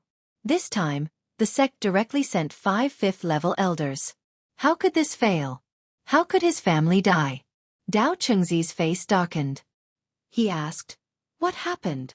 A 5th-level elder who came back from the Yan kingdom said in grief and indignation, "It's the Golden Armor Divine Soldier Seal, a heaven-level Golden Armor Divine Soldier Seal. The royal family of the Yan kingdom summoned 3 6th-level Divine Soldiers. We were no match for them at all. If they didn't intend to let us go, all the disciples would have died in the Yan kingdom." Miao Xuanzi gritted his teeth and said, "Fulu school. It must be the Fulu school's interference. Other than them, who else can draw a heaven-level Golden Armor Divine Soldier Seal? The Fulu school forbids the sale of offensive heaven-level Golden Armor Divine Soldier Seals. How dare the Fulu school break the rules? A Golden Armor Talisman could temporarily summon a 6th realm Divine Soldier. With such a high-level combat power, it could easily annihilate most of the small and medium sects in small and medium countries, causing great chaos. Therefore, none of the Taoist sects were allowed to sell heaven-tier offensive talismans. This was the consensus of the 6 sections. Miao Xuanzi said coldly, "I'll go ask Xianjizi and see how he explains it." He came to a Taoist palace and sat on a white jade chair. After activating it with his mana, Xianjizi, who was preaching to his disciples in the Taoist palace on the main peak of the Fulu school in the north region, felt something and waved his hand. In the center of the Taoist palace, an illusory figure appeared out of thin air. Xianjizi looked at the illusory figure below and asked, "Miao Xuanzi, what brings you here so suddenly?" Miao Xuanzi asked in a deep voice, "Xianjizi, don't play dumb with me. Did your Fulu school give the Yan kingdom a few Golden Armor Divine Soldier Seals? You should know that this kind of Fulu is forbidden to be sold." Xianjizi denied, "Our sect has never sold the Golden Armor Divine Soldier Seals." Miao Xuanzi snorted, "Do you think you can recognize it? Other than your Fulu school, which other sects and families can draw heaven-level Fulu, and heaven-level Golden Armor Fulu at that?" Xianjizi shook his head. "Our sect has never sold the Golden Armor Divine Soldier Seals, but a few days ago, junior brother Ling Jizi sent a message saying that the few high-level Fulu he carried with him were stolen. Perhaps it was the thief who stole them and sold them. It has nothing to do with our Fulu school. Lost? Miao Xuanzi said angrily, Xian Jizi, do you think I'm a 3-year-old kid? Xian Jizi looked at him and said lightly, the runes of the golden armor divine soldier seals can be found in any introductory book of talisman Taoism. The world is so big that there are hidden dragons and crouching tigers. It's normal that a master who is good at talisman Taoism can draw this kind of talisman. Without any evidence, don't blame our Fulu school for everything. Do you think that Xuanzong must be behind someone in the Yan Kingdom's rebel army who used high-level Taoist magic arts? Miao Xuanzi's lips moved, but he was speechless. Finally, he waved his sleeves and the projection gradually dissipated. Seeing him disappear, Xian Jizi took out his voice-transmitting celestial artifact. After activating it, he said, Junior brother, next time this kind of thing happens, remember to use a Fulu that they have never seen before. Once the golden armor divine soldier seals are used, everyone will know it's our Fulu school. Chapter 543. Li Mu was the cause of the Yan imperial family's calamity. Even if the great Zhou couldn't send troops to help, Li Mu wouldn't just sit by and watch. The 6 Daoist sects were detached from worldly affairs and never participated in worldly struggles for imperial power. It was Dao Qingzi who broke the rules of the cultivation world first, so Li Mu couldn't be blamed for his carelessness. In fact, Li Mu already knew that Fulu weapons above the heavenly level were prohibited from being sold. This was the consensus of the 6 sections. The golden armor talisman wasn't like the creation talisman. Although both Fulu weapons were at the heavenly level, one could save lives while the other could take lives. Having a heavenly level golden armor talisman was equivalent to having a powerful cultivator from Dongxian, who could destroy more than half of the small countries in the south. If this kind of Fulu could be bought with money, the cultivation world would be in complete chaos. However, Li Mu didn't accept the money from the Yan imperial envoy, so it wasn't considered selling. Moreover, he was standing on the side of justice and had a clear conscience. The Zhao family's rebellion had been destroyed, and Xuanzong was at his wits' end. If Dao Qingzi was crazy enough to send a 6th realm elder to interfere with the Yan's affairs, all the countries in the Zhu province, including the Great Zhou, would unite to resist Xuanzong. The imperial courts of the various countries and the Daoist sects had always minded their own business. No matter which country it was, the imperial court didn't want to have a power above their country. Even the Great Zhou wouldn't interfere with the internal affairs of other countries. Li Mu and Xuanzong had been at odds ever since Dao Qingzi chose to protect Qing Qingzi. Unfortunately, he didn't have a Dao integration cultivator by his side. Otherwise, he could have led his men to Xuanzong's mountain gate and forced them to hand over Qing Qingzi. Li Mu also realized that his own strength and that of the Fulu school were still too weak. Otherwise, Xuanzong wouldn't have dared to offend the Fulu school for an inner disciple. All along, every step he took had been smooth sailing. The conflict with Xuanzong was his first major setback. Xiao Bai's enemy was in Xuanzong, but Li Mu couldn't avenge her. These days, he had been blaming himself. This was probably the first time that Li Mu was so eager to improve himself and the people around him. The cultivation market in the divine capital had to be set up successfully. Li Mu needed enough spiritual jades and spiritual herbs to raise the overall cultivation of the talisman sect's disciples to a whole new level. At the very least, in terms of the number of middle and high-tier disciples, they would not lose to the profound sect. As for the 8th realm cultivators, there was no way. Over the past 10,000 years, the spiritual qi in this world had become thinner and thinner. It was no longer possible for a 9th realm cultivator to be born. Even 8th realm cultivators were hard to come by. Other than Tian Jizi of the Xian sect, there was no other 8th realm cultivator in Taoism. The only sect that could have an 8th realm cultivator was the demon sect. However, Li Mu couldn't work with the demon sect. This notorious organization was the enemy of all righteous sections. Fortunately, the only person on the continent who had a chance of reaching the 8th realm was one of Li Mu's closest people. Today, the Empress was wearing a piece of clothing that Li Mu gave her. She leaned lazily on the dragon throne and read the latest novel. As the continent's youngest 7th realm cultivator, Li Mu hadn't seen her cultivate. If the Empress had an 8th realm cultivation, why would he need to work so hard to accumulate strength and wait for Xiao Bai to avenge her? He would have brought people to fight Xuanzong long ago. Zhou Yi felt Li Mu's gaze. She put down her book and asked, Why are you looking at me? If the Empress was willing to work hard, he wouldn't have to. Li Mu thought for a moment and said, there's no point in always reading. Why don't your Majesty cultivate and try to break through as soon as possible? Inside Xuanzong. Inside a Taoist palace, Qing Qingzi knelt on the ground with a crazed expression. He gritted his teeth and said, Grand Supreme Elder, the Yan Kingdom's royal family humiliated our Xuanzong. I beg you to send the chief elder to the Yan Kingdom to kill the Yan Kingdom's royal family and raise the prestige of our Xuanzong.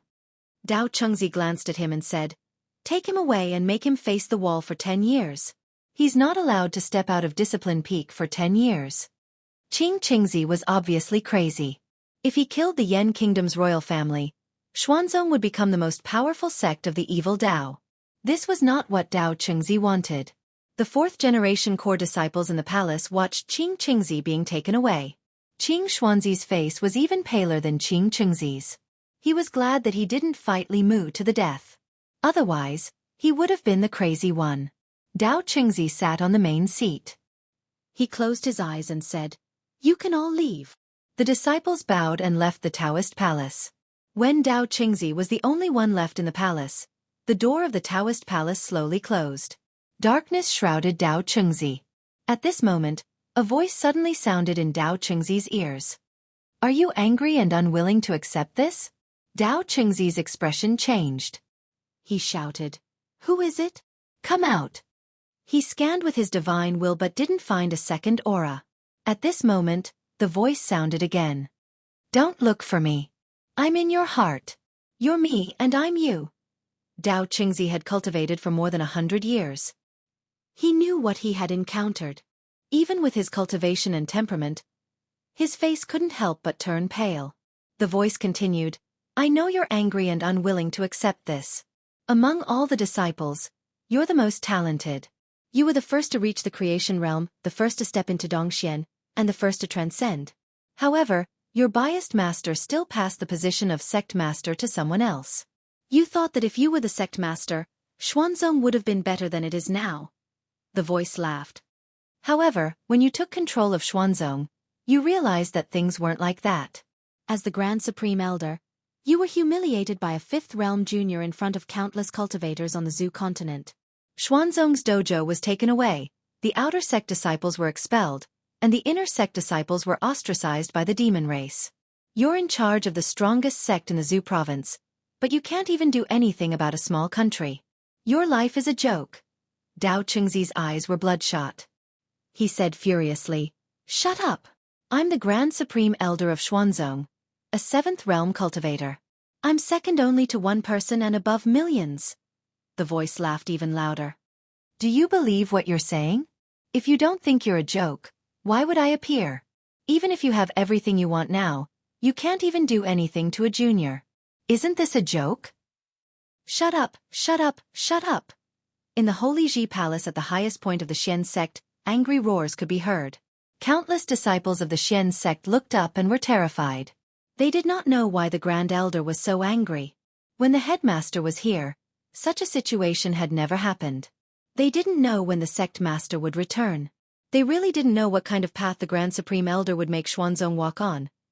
Just as the Xuanzong disciples were thinking about their sect master, Miao Yunzi, the Xuanzong sect master, was meditating in a silent space of the flask heaven. At a certain moment, he opened his eyes and looked at the old man opposite him. He asked, Martial Granduncle, why didn't you follow the sect rules and hand Qing Qingzi over to the Fulu school? What did you see? The old man was silent for a long time. Finally he said, Catastrophe. Miao Yunzi's eyes narrowed. Martial Granduncle Tianjizi had predicted 2 catastrophes for the sect.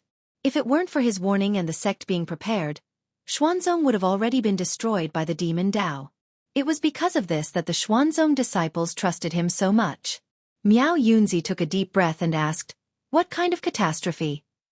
The old man said slowly, the fall of the dynasty, the end of the 6 sects, the collapse of the 10 continents, a world-ending catastrophe. Miao Yunzi asked in shock, just because Xuanzong handed Qing Qingzi over? The old man said, this is the mystery of fate. Something that seems insignificant now can cause a huge change in the future. Miao Yunzi thought for a moment and asked, can this catastrophe be stopped if we don't hand over Qing Qingzi? A light appeared in the old man's empty eyes. He murmured, "No, but this is the only chance." Miao Yunzi shook his head.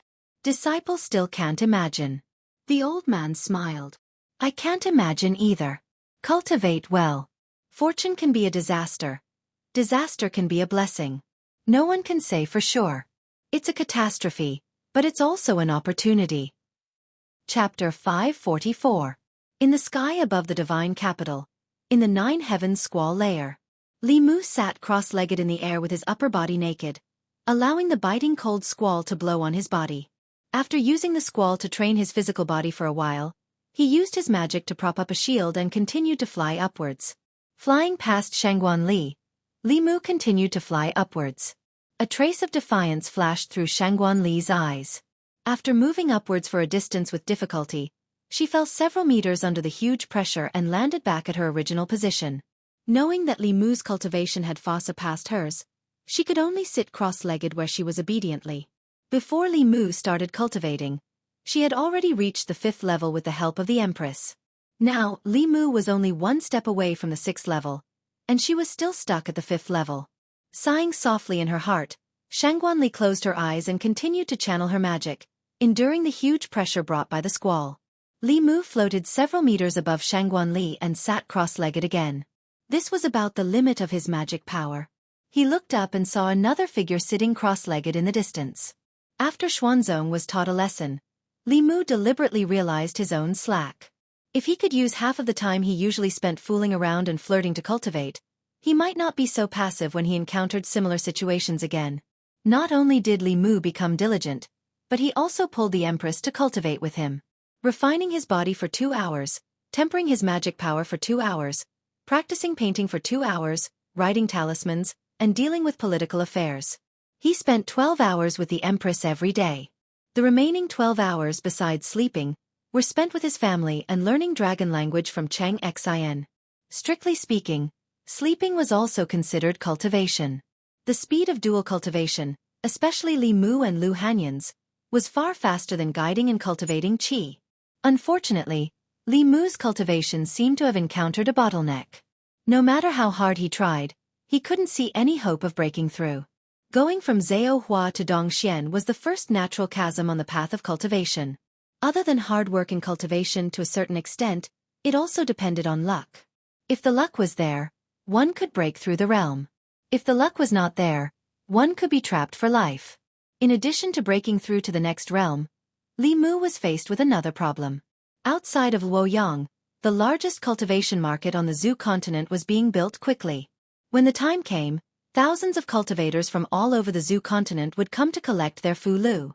When the market was completed, there would be no shortage of customers. What they lacked was merchants.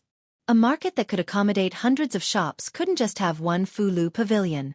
The imperial court needed to attract important businesses, such as the Pill Cauldron sect, the Spirit Array sect, the South sect, the North sect, and so on. If they could get the support of these 4 sects, they wouldn't have to worry about the market's future customers.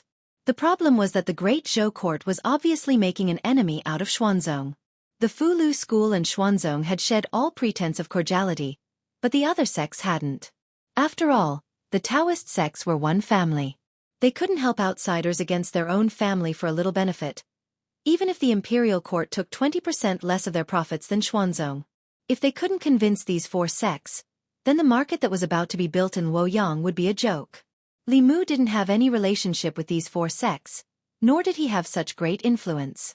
He could only place his hopes on Xian Jizi. For this reason, Li Mu personally returned to Mount Baiyun to discuss this matter with him. Hearing Li Mu's words, Yu Zhenzi shook his head and said, "This is very difficult. The other 4 sects have no enmity or grudge with Xuanzong. The Great Zhou and Xuanzong are at loggerheads. They won't help outsiders and offend their own sect. Apart from our relationship with the Pill Cauldron sect, we don't have too deep of a relationship with the other sections. On the contrary, Xuanzong has a lot of contact with them." Li Mu had anticipated this situation before he came. He could only say, "Let's convince as many as we can first." The relationship between the Fulu school and the Pill Cauldron sect was indeed a bit closer. Back in Xuanzong, Li Mu and the Pill Cauldron sect's senior sister Jade Sun chatted happily. Once, The Fulu school even wrote a heavenly secret talisman for the Pill Cauldron sect. Li Mu had even comprehended the heavenly book of the Pill Cauldron sect. Xian Jizi thought for a moment and said, "Then junior sister, you go and contact senior sister Wuchen." Yu Zhenzi looked at him with a strange expression, but didn't say anything. He left the Dao Palace. Li Mu knew that the six sects had a special magic item that could transmit projections over long distances. The six sects often used this method to hold important meetings. Not long after Yu Zhenzi left, he came back and said to Xian Jizi, "Senior Sister Wuchen said that if you want to discuss this matter, she wants you to go to the Pill Cauldron sect personally." Xian Jizi said decisively, "Nonsense. If the headmaster of a sect could leave the sect at will, I would have gone with you to Xuanzong last time. You go to the Pill Cauldron sect in my place." Yu Zhenzi shook his head and said, "Senior sister said it very clearly. If you don't go to the Pill Cauldron sect personally, there is no possibility of discussion."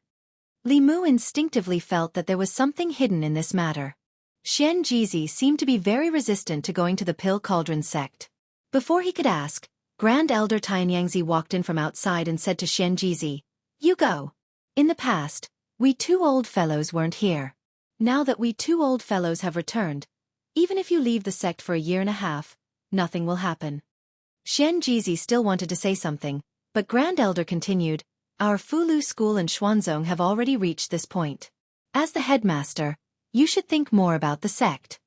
Xian Jizi was silent for a moment, then sighed and said, "Disciple understands." Li Mu had never seen Xian Jizi like this.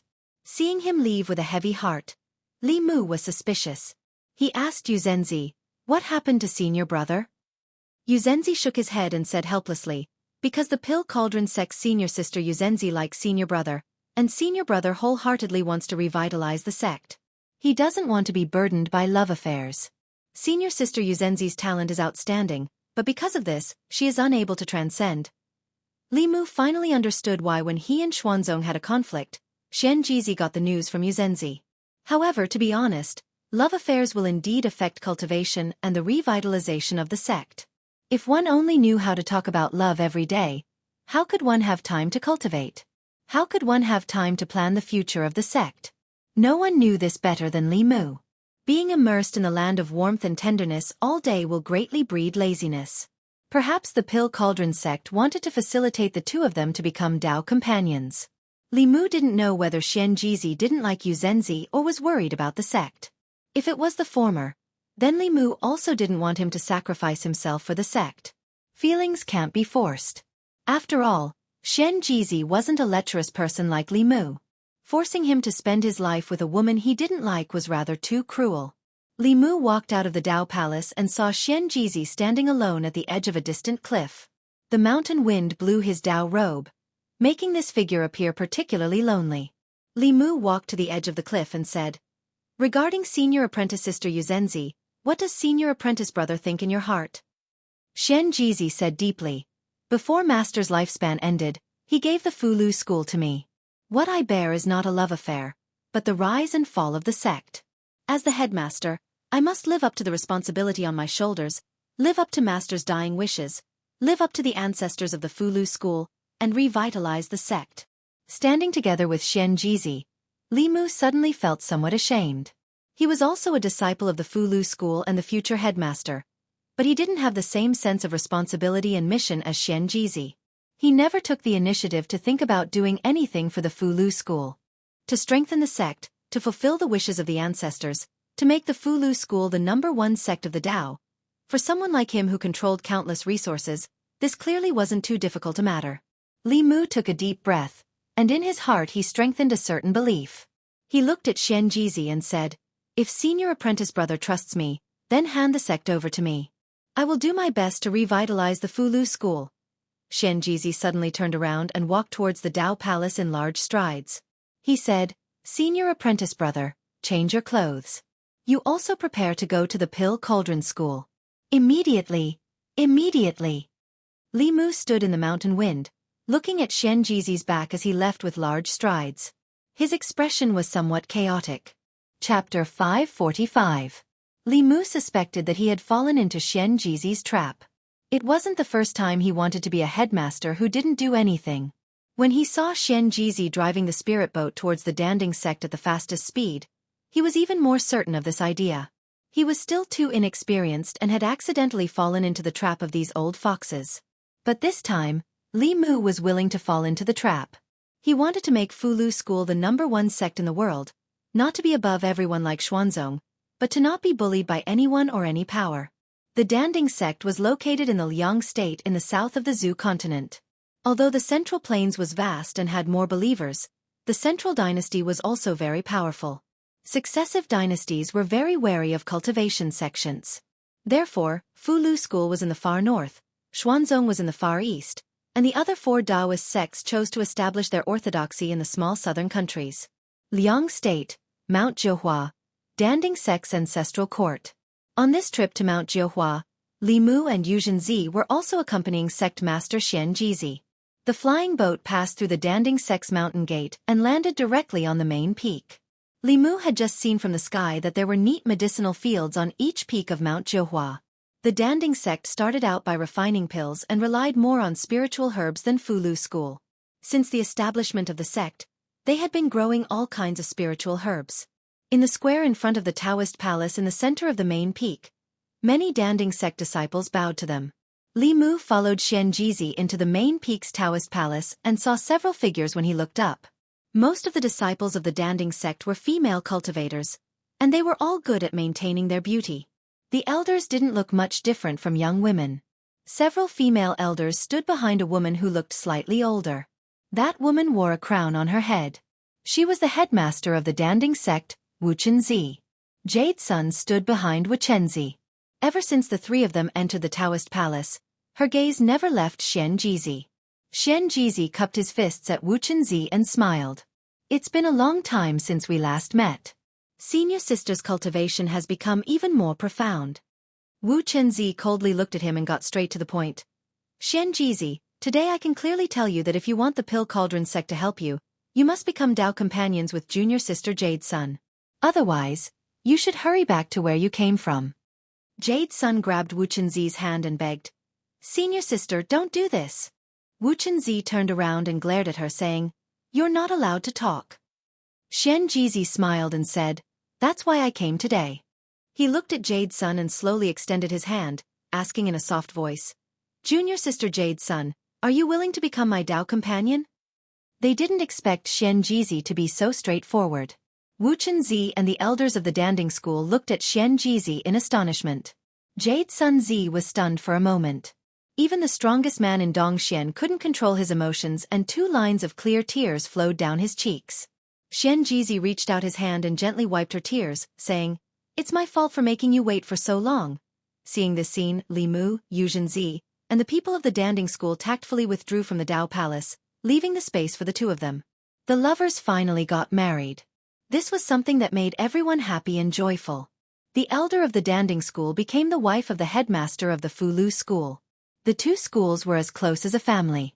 Judging from Wuxinzi's domineering love for Jade Sun Zi, whether or not the 2 schools could unite would depend on Xian Jizi. This was something that Li Mu was very concerned about. This was because the alliance with the Danding school was the most important part of his plan for the future of the Fulu school. The greatest use of the Fulu was to defend against the enemy. Although the pills could also be used as magic treasures, the most important use was to increase one's cultivation.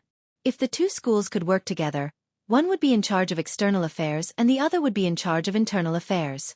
The strength of the schools would be greatly improved in a short period of time. Of course, the premise of all this was that both the Fulu school and the Danding school had an endless supply of books, talismans, and alchemy materials. This would depend on the market in the fairies' capital. 3 months later, once the new market was approved by the cultivators of the Zhou continent, the 2 schools would no longer have to worry about materials based on the cultivators' reliance on the Fulu and pills. Li Mu stood outside the Dao Palace on the main peak of the Danding school. He was planning the future of the 2 schools in his mind. Suddenly, a strange wave of mana came from the Dao Palace behind him. At the same time, the surrounding heaven and earth energy also began to move. Yu Zhenzi was shocked and muttered, So fast! Wuxinzi's face was filled with excitement. Li Mu still didn't know what had happened until he sensed 2 auras of the 7th level from the Dao Palace. One was Xian Jizi and the other was Jade Sun Zi. Like Yu Zhenzi, Jade Sun Zi of the Danding School had accepted the school's legacy many years ago. However, Yuzhen Zi had already reached the Transcendence realm a few years ago. Due to the unresolved knot in her heart, her cultivation had remained at Dongxian. Now that the knot in her heart had been resolved, her ascension was just a matter of time. All these years, Xian Jizi's greatest contribution was to bring a 7th-level cultivator to the Fulu school.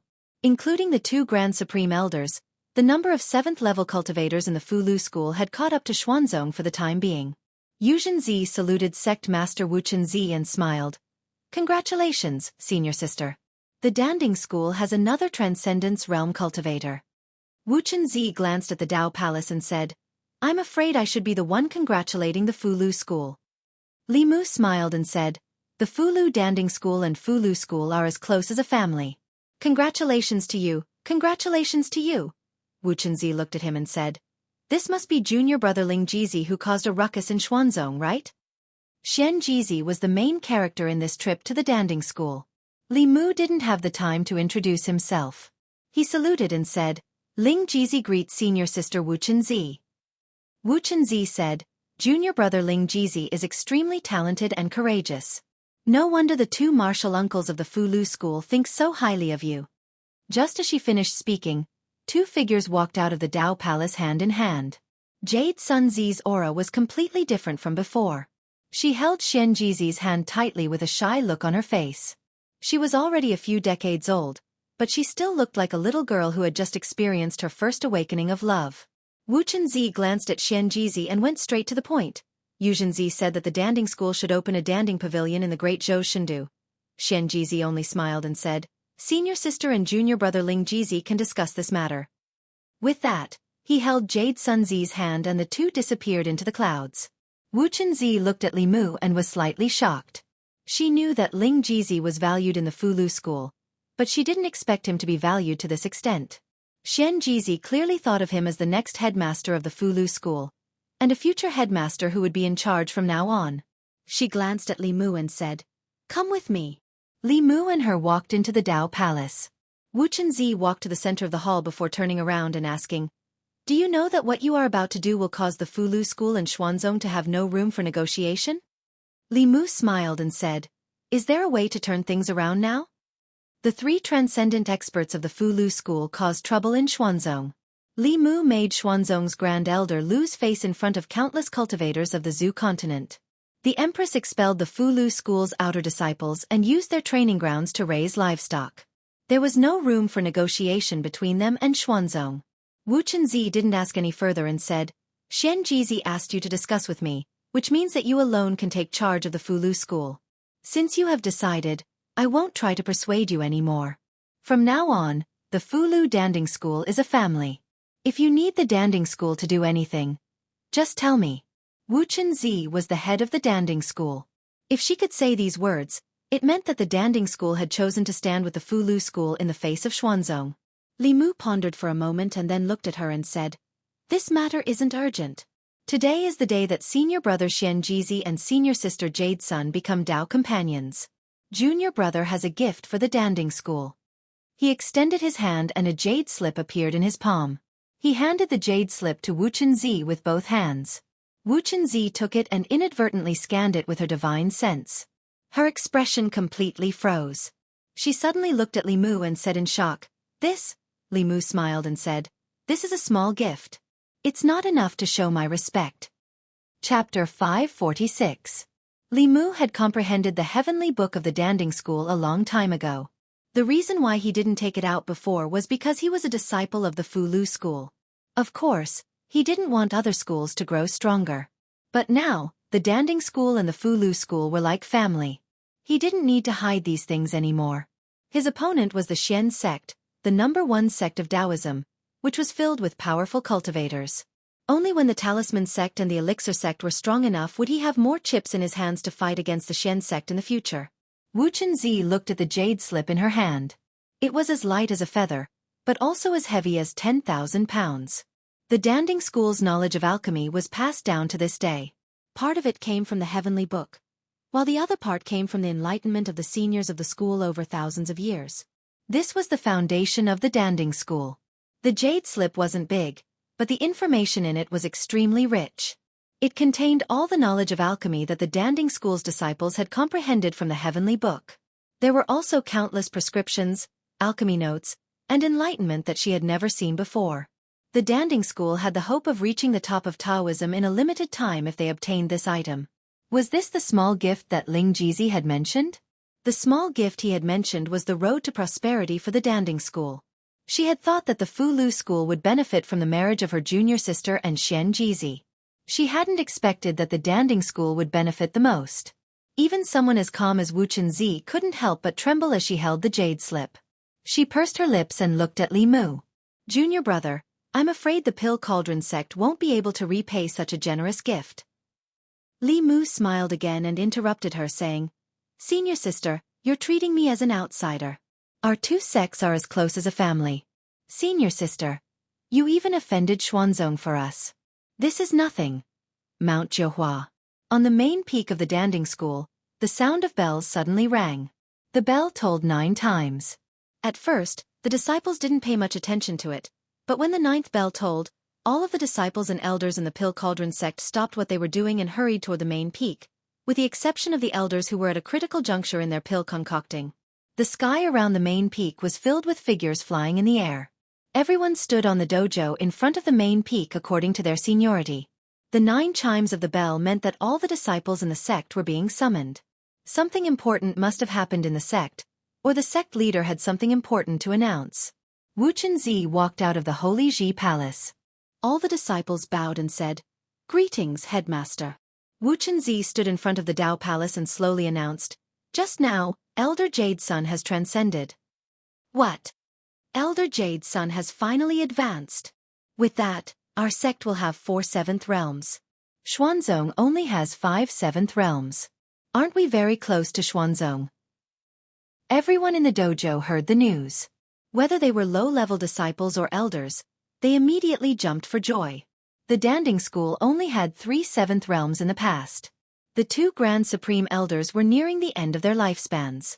If the sect leader hadn't advanced, there would only be 1 Supreme Powerhouse left after the 2 Grand Supreme Elders reached the end of their lifespans. They would immediately fall to the bottom of the 6 sections. Now that Elder Jade's son had advanced, even if the 2 Grand Supreme Elders died, the overall strength of the Danding School wouldn't fall too much.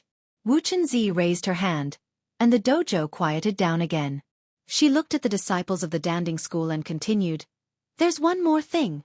Elder Jade's son has already become Dao companions with the sect leader of the Fulu School, Xian Jizi. The Dao companion ceremony will be held soon. The moment she said that, the dojo fell silent for a moment. Then, an even greater uproar broke out. Did I hear wrongly? Elder Jade's son and the sect leader of the Fulu School have become Dao companions. This is too sudden. I've never heard of this before. The dojo was as noisy as a bustling market. These 2 pieces of news brought too much shock to the disciples of the Fulu School. An elder of the sect had advanced to the 7th realm and become Dao companions with the sect leader of another sect. 2 joyous events had come at the same time in one day. Many disciples were still in a daze.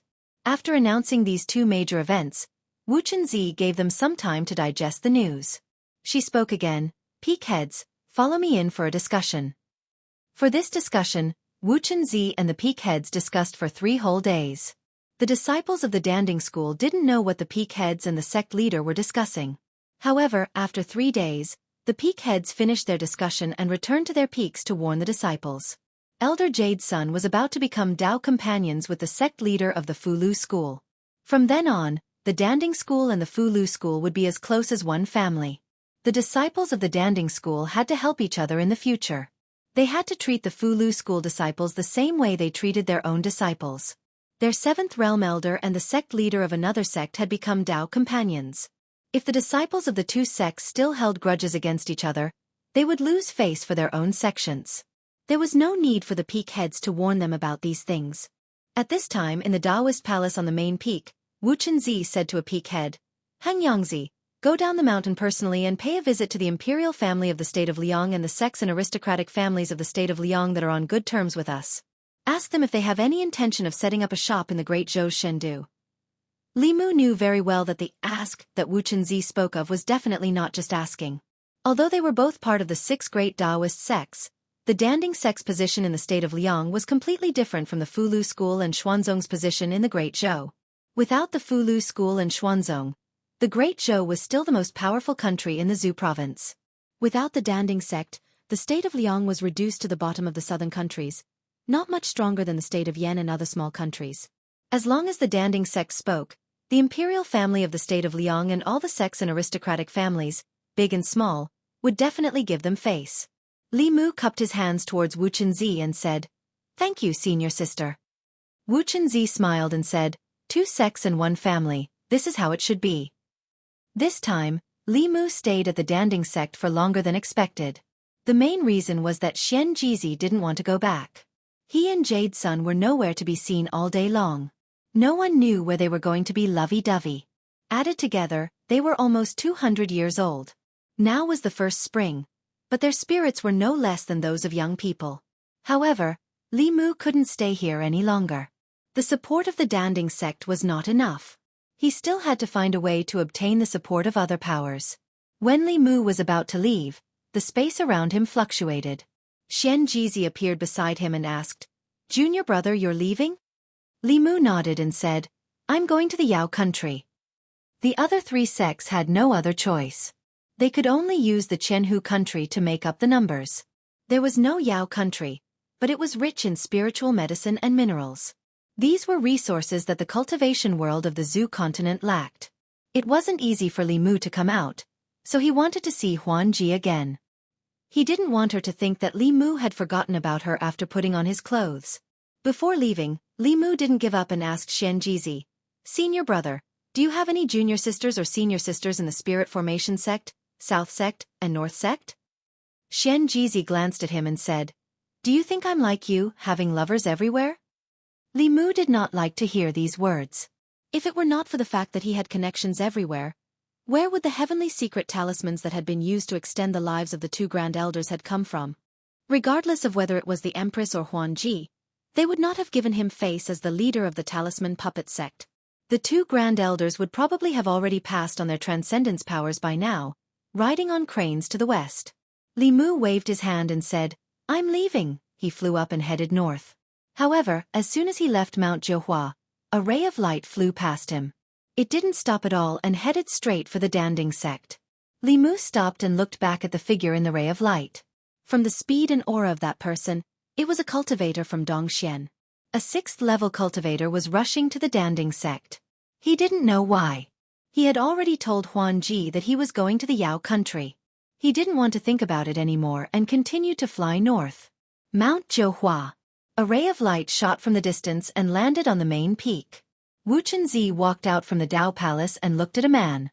She asked, "Guang Yuanzi, what happened? Why are you in such a hurry?" The man in a Taoist robe walked forward and anxiously said, "Senior Sister Wu Chen, the Spirit Formation sect has something to ask of you." Chapter 547. Thousand Fox City. The diligent queen hadn't attended morning court for 3 days.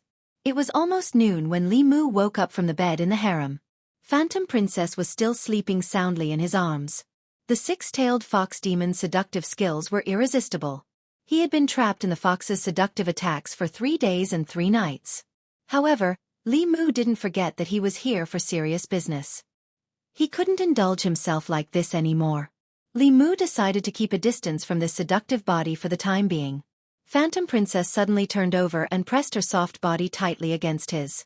Li Mu changed his mind at the last minute. From tomorrow onward, he would keep a distance from her. Thousand Fox City. In front of the palace. Commander Hu Lu just told the demon officials that the morning court was cancelled again. The queen hadn't attended morning court for 5 days.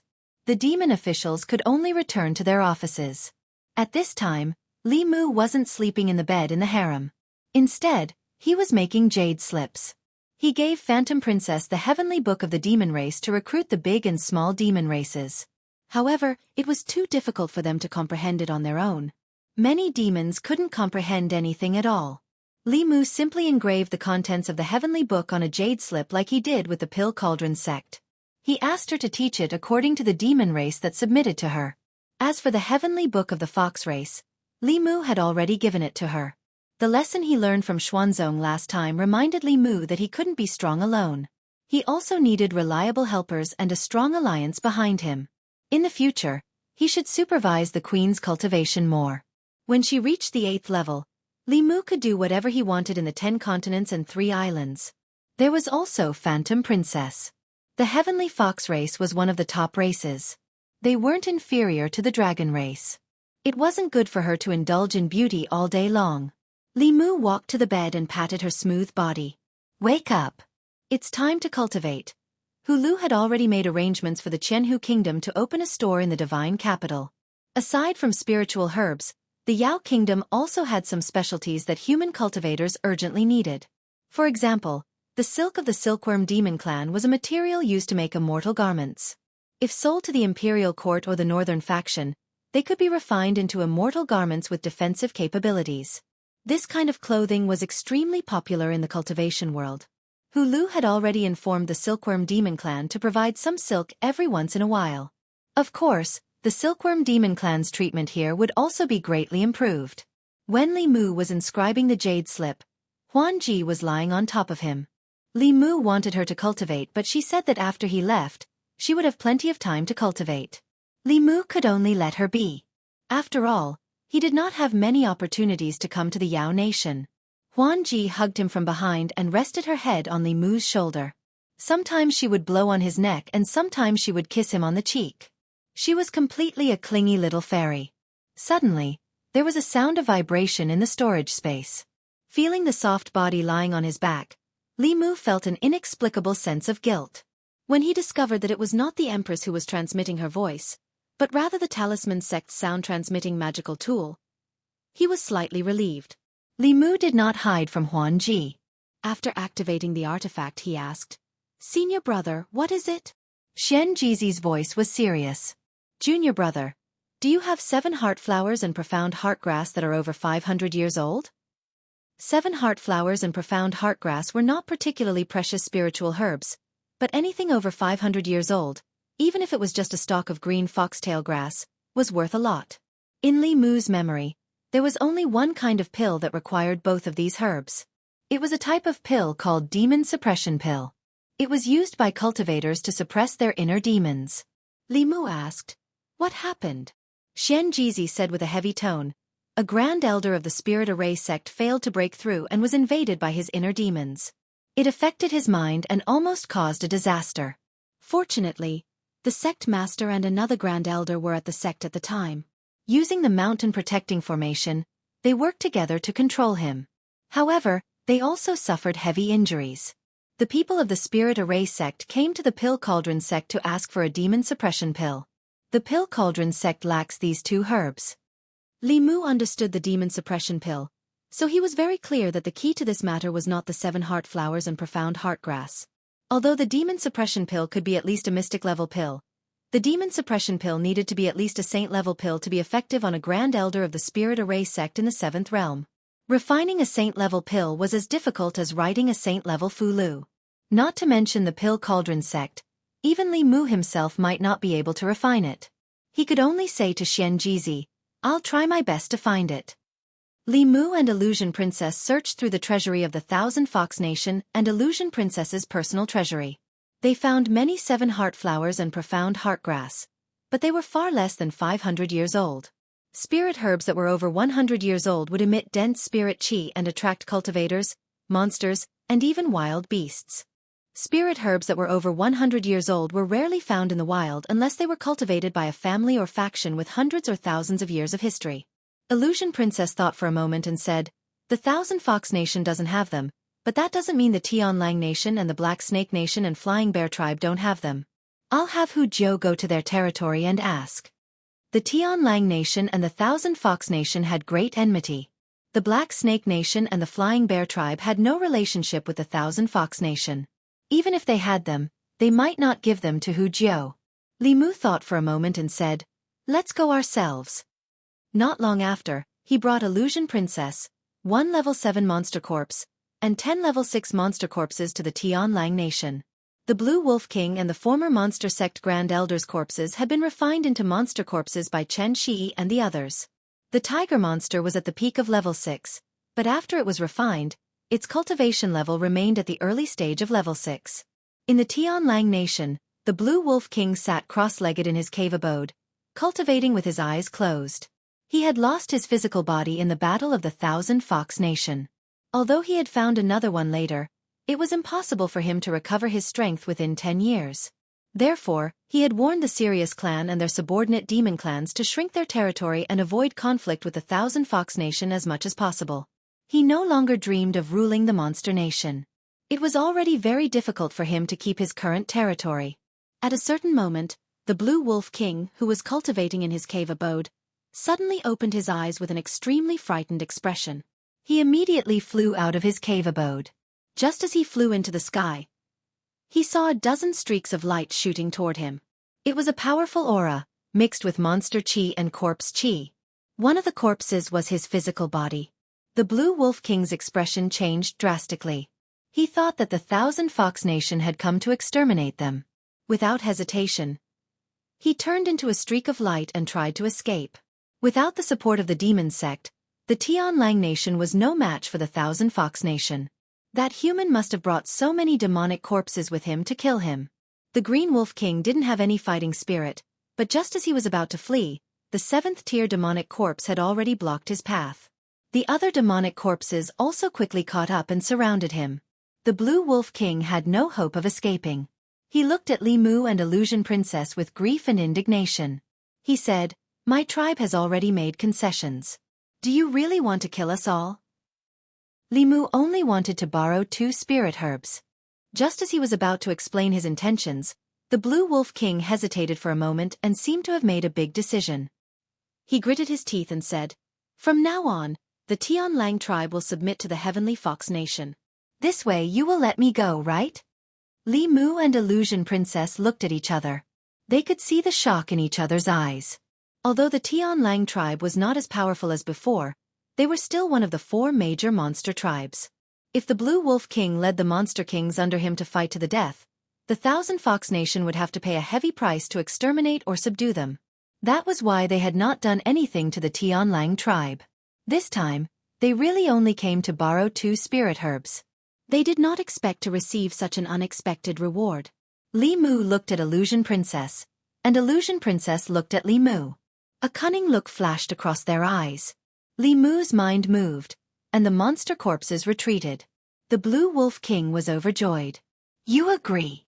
Li Mu looked at him calmly and said, "The heavens are benevolent. Since you are willing to submit, I will spare your life today." Chapter 548. Tianlang Kingdom. The Blue Wolf King brought Li Mu and Phantom Princess to the palace. He had already thought things through. Working for the demon sect was the same as working for the Thousand Fox Kingdom. After what happened last time, the demon sect had all fled, leaving him alone to face the powerful Thousand Fox Kingdom. This was enough to prove that the demon sect was not reliable.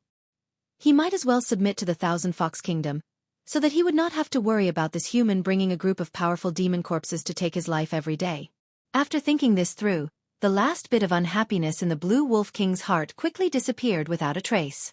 Inside the palace of Tianlang Kingdom, Li Mu looked at the Blue Wolf King and said, "Although you're willing to submit, we can't completely trust you. Hand over a drop of your soul blood."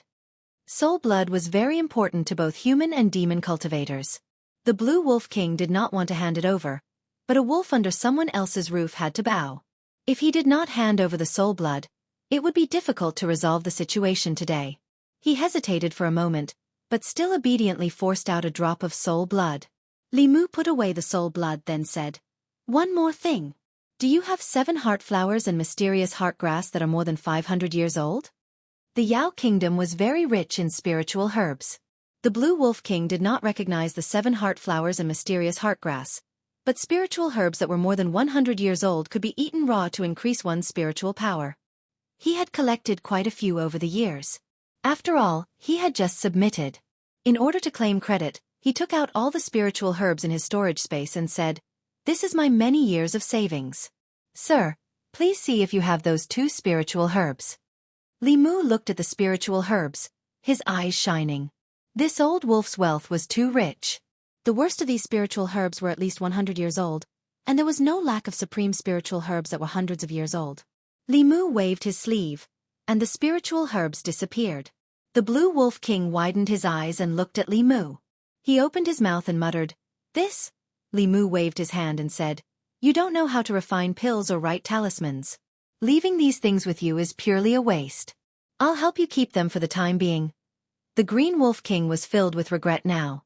If he had known that this human was so greedy, he would not have taken out all of his spirit herbs. Now, all of his spirit herbs had been taken away by this human. The day when he could recover his strength was now far away. After taking the Blue Wolf King's savings, Li Mu began to search among the spirit herbs. Very quickly, he found a very strange-looking creature. There were 7 heart-shaped flowers growing on the stem of a certain plant. 6 of them were red, and 1 was pink. Every 100 years, one of the 7 hearts flowers would turn red. 6 red flowers meant that this flower was more than 600 years old. The 7 heart flower had been found, and the mysterious heart grass was also found in the Blue Wolf King. However, its medicinal age was not high enough to be used as an ingredient for saint-grade medicinal pills. Li Mu and Huan Ji could only go to the mysterious snake clan to try their luck. When the Blue Wolf King heard that Li Mu and Huan Ji were going to the mysterious snake clan, he volunteered to go with them. The mysterious snake clan's territory was in a vast swamp basin. This was the best environment for the mysterious heart grass to grow. The entire mysterious snake clan's territory was covered in a layer of purple poisonous fog. Normal monsters would not be able to enter, but to Li Mu's group, this poisonous fog was nothing. The Blue Wolf King took the initiative to show off. Wherever he went, a gust of demonic wind blew away the poisonous fog. He asked, "Are we going to attack the mysterious snake clan?" Li Mu said indifferently, "No, we're going to ask if they have any 500-year-old mysterious heartgrass." The Thousand Fox Nation's focus was on development, not expansion. Without the monster corpses, they were not much stronger than the other 3 clans. They could not take over such a large territory. Oh! The Blue Wolf King flew in front. Li Mu poured a bucket of cold water on him. He felt that something was wrong. He had brought so many people with him. It was enough to destroy the mysterious snake clan, but he was only going to look for herbs. Was he going to the Celestial Wolf Kingdom for herbs too? The more the Blue Wolf King thought about it, the more he felt that it was possible. He asked tentatively, "Then why did you come to the Celestial Wolf Kingdom, my lord?" Li Mu, "I originally came for herbs, but since you're so sincere, I'll take your soul blood while I'm at it." The Blue Wolf King did not speak again. Li Mu noticed that he slapped himself a few times. He probably would not speak casually in the future. The poisonous fog gradually thickened as the 3 of them flew.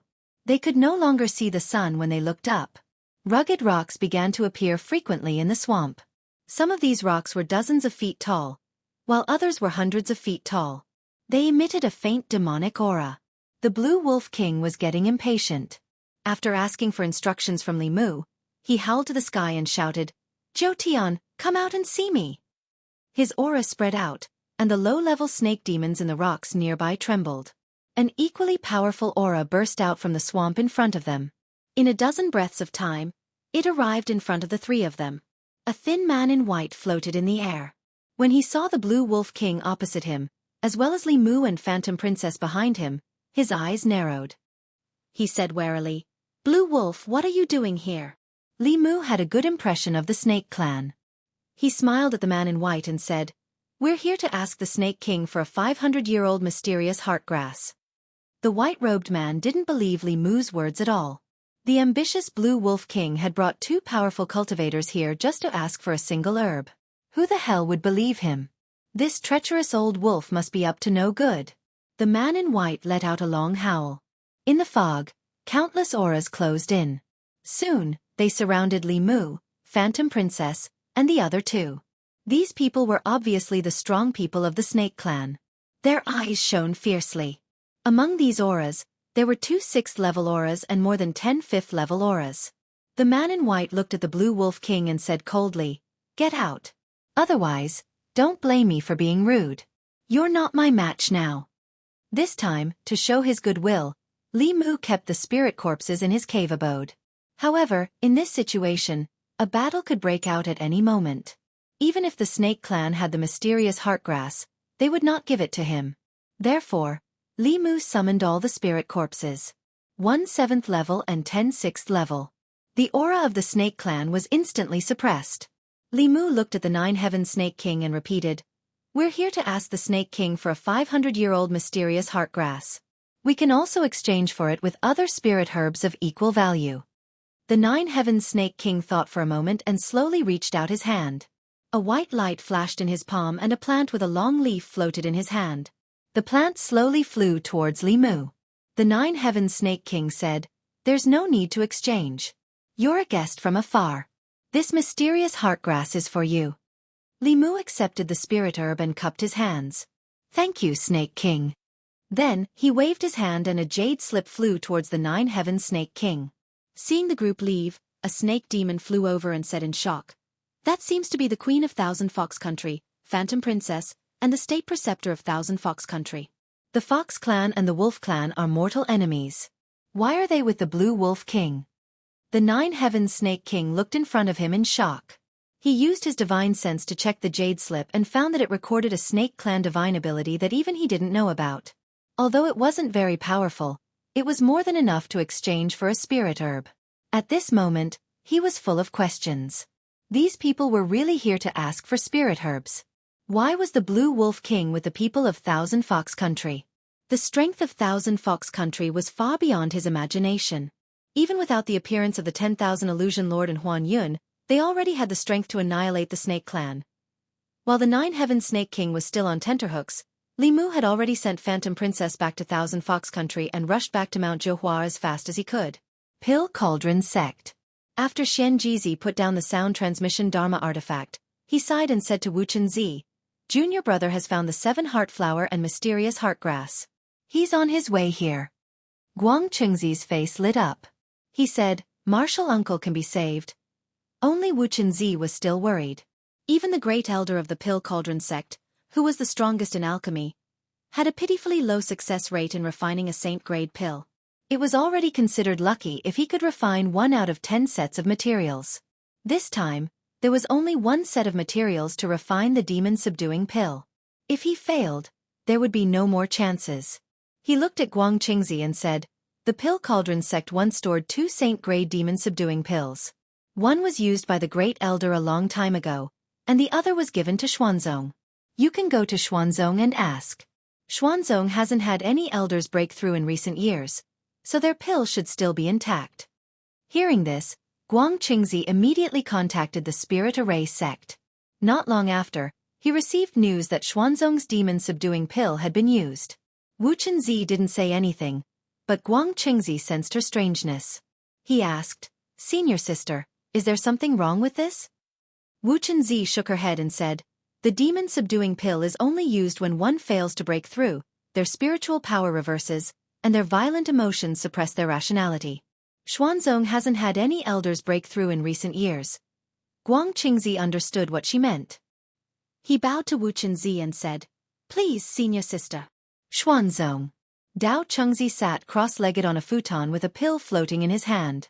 If it wasn't for the Spirit Array sect's reminder, he wouldn't even know that the sect had a saint-grade demon-subduing pill. He didn't hesitate to swallow the pill. After refining it, he impatiently scanned his body with his divine sense. After a long time, he retracted his divine sense and let out a long sigh. At this moment, a voice sounded in his mind. "What are you looking for? Do you need my help?"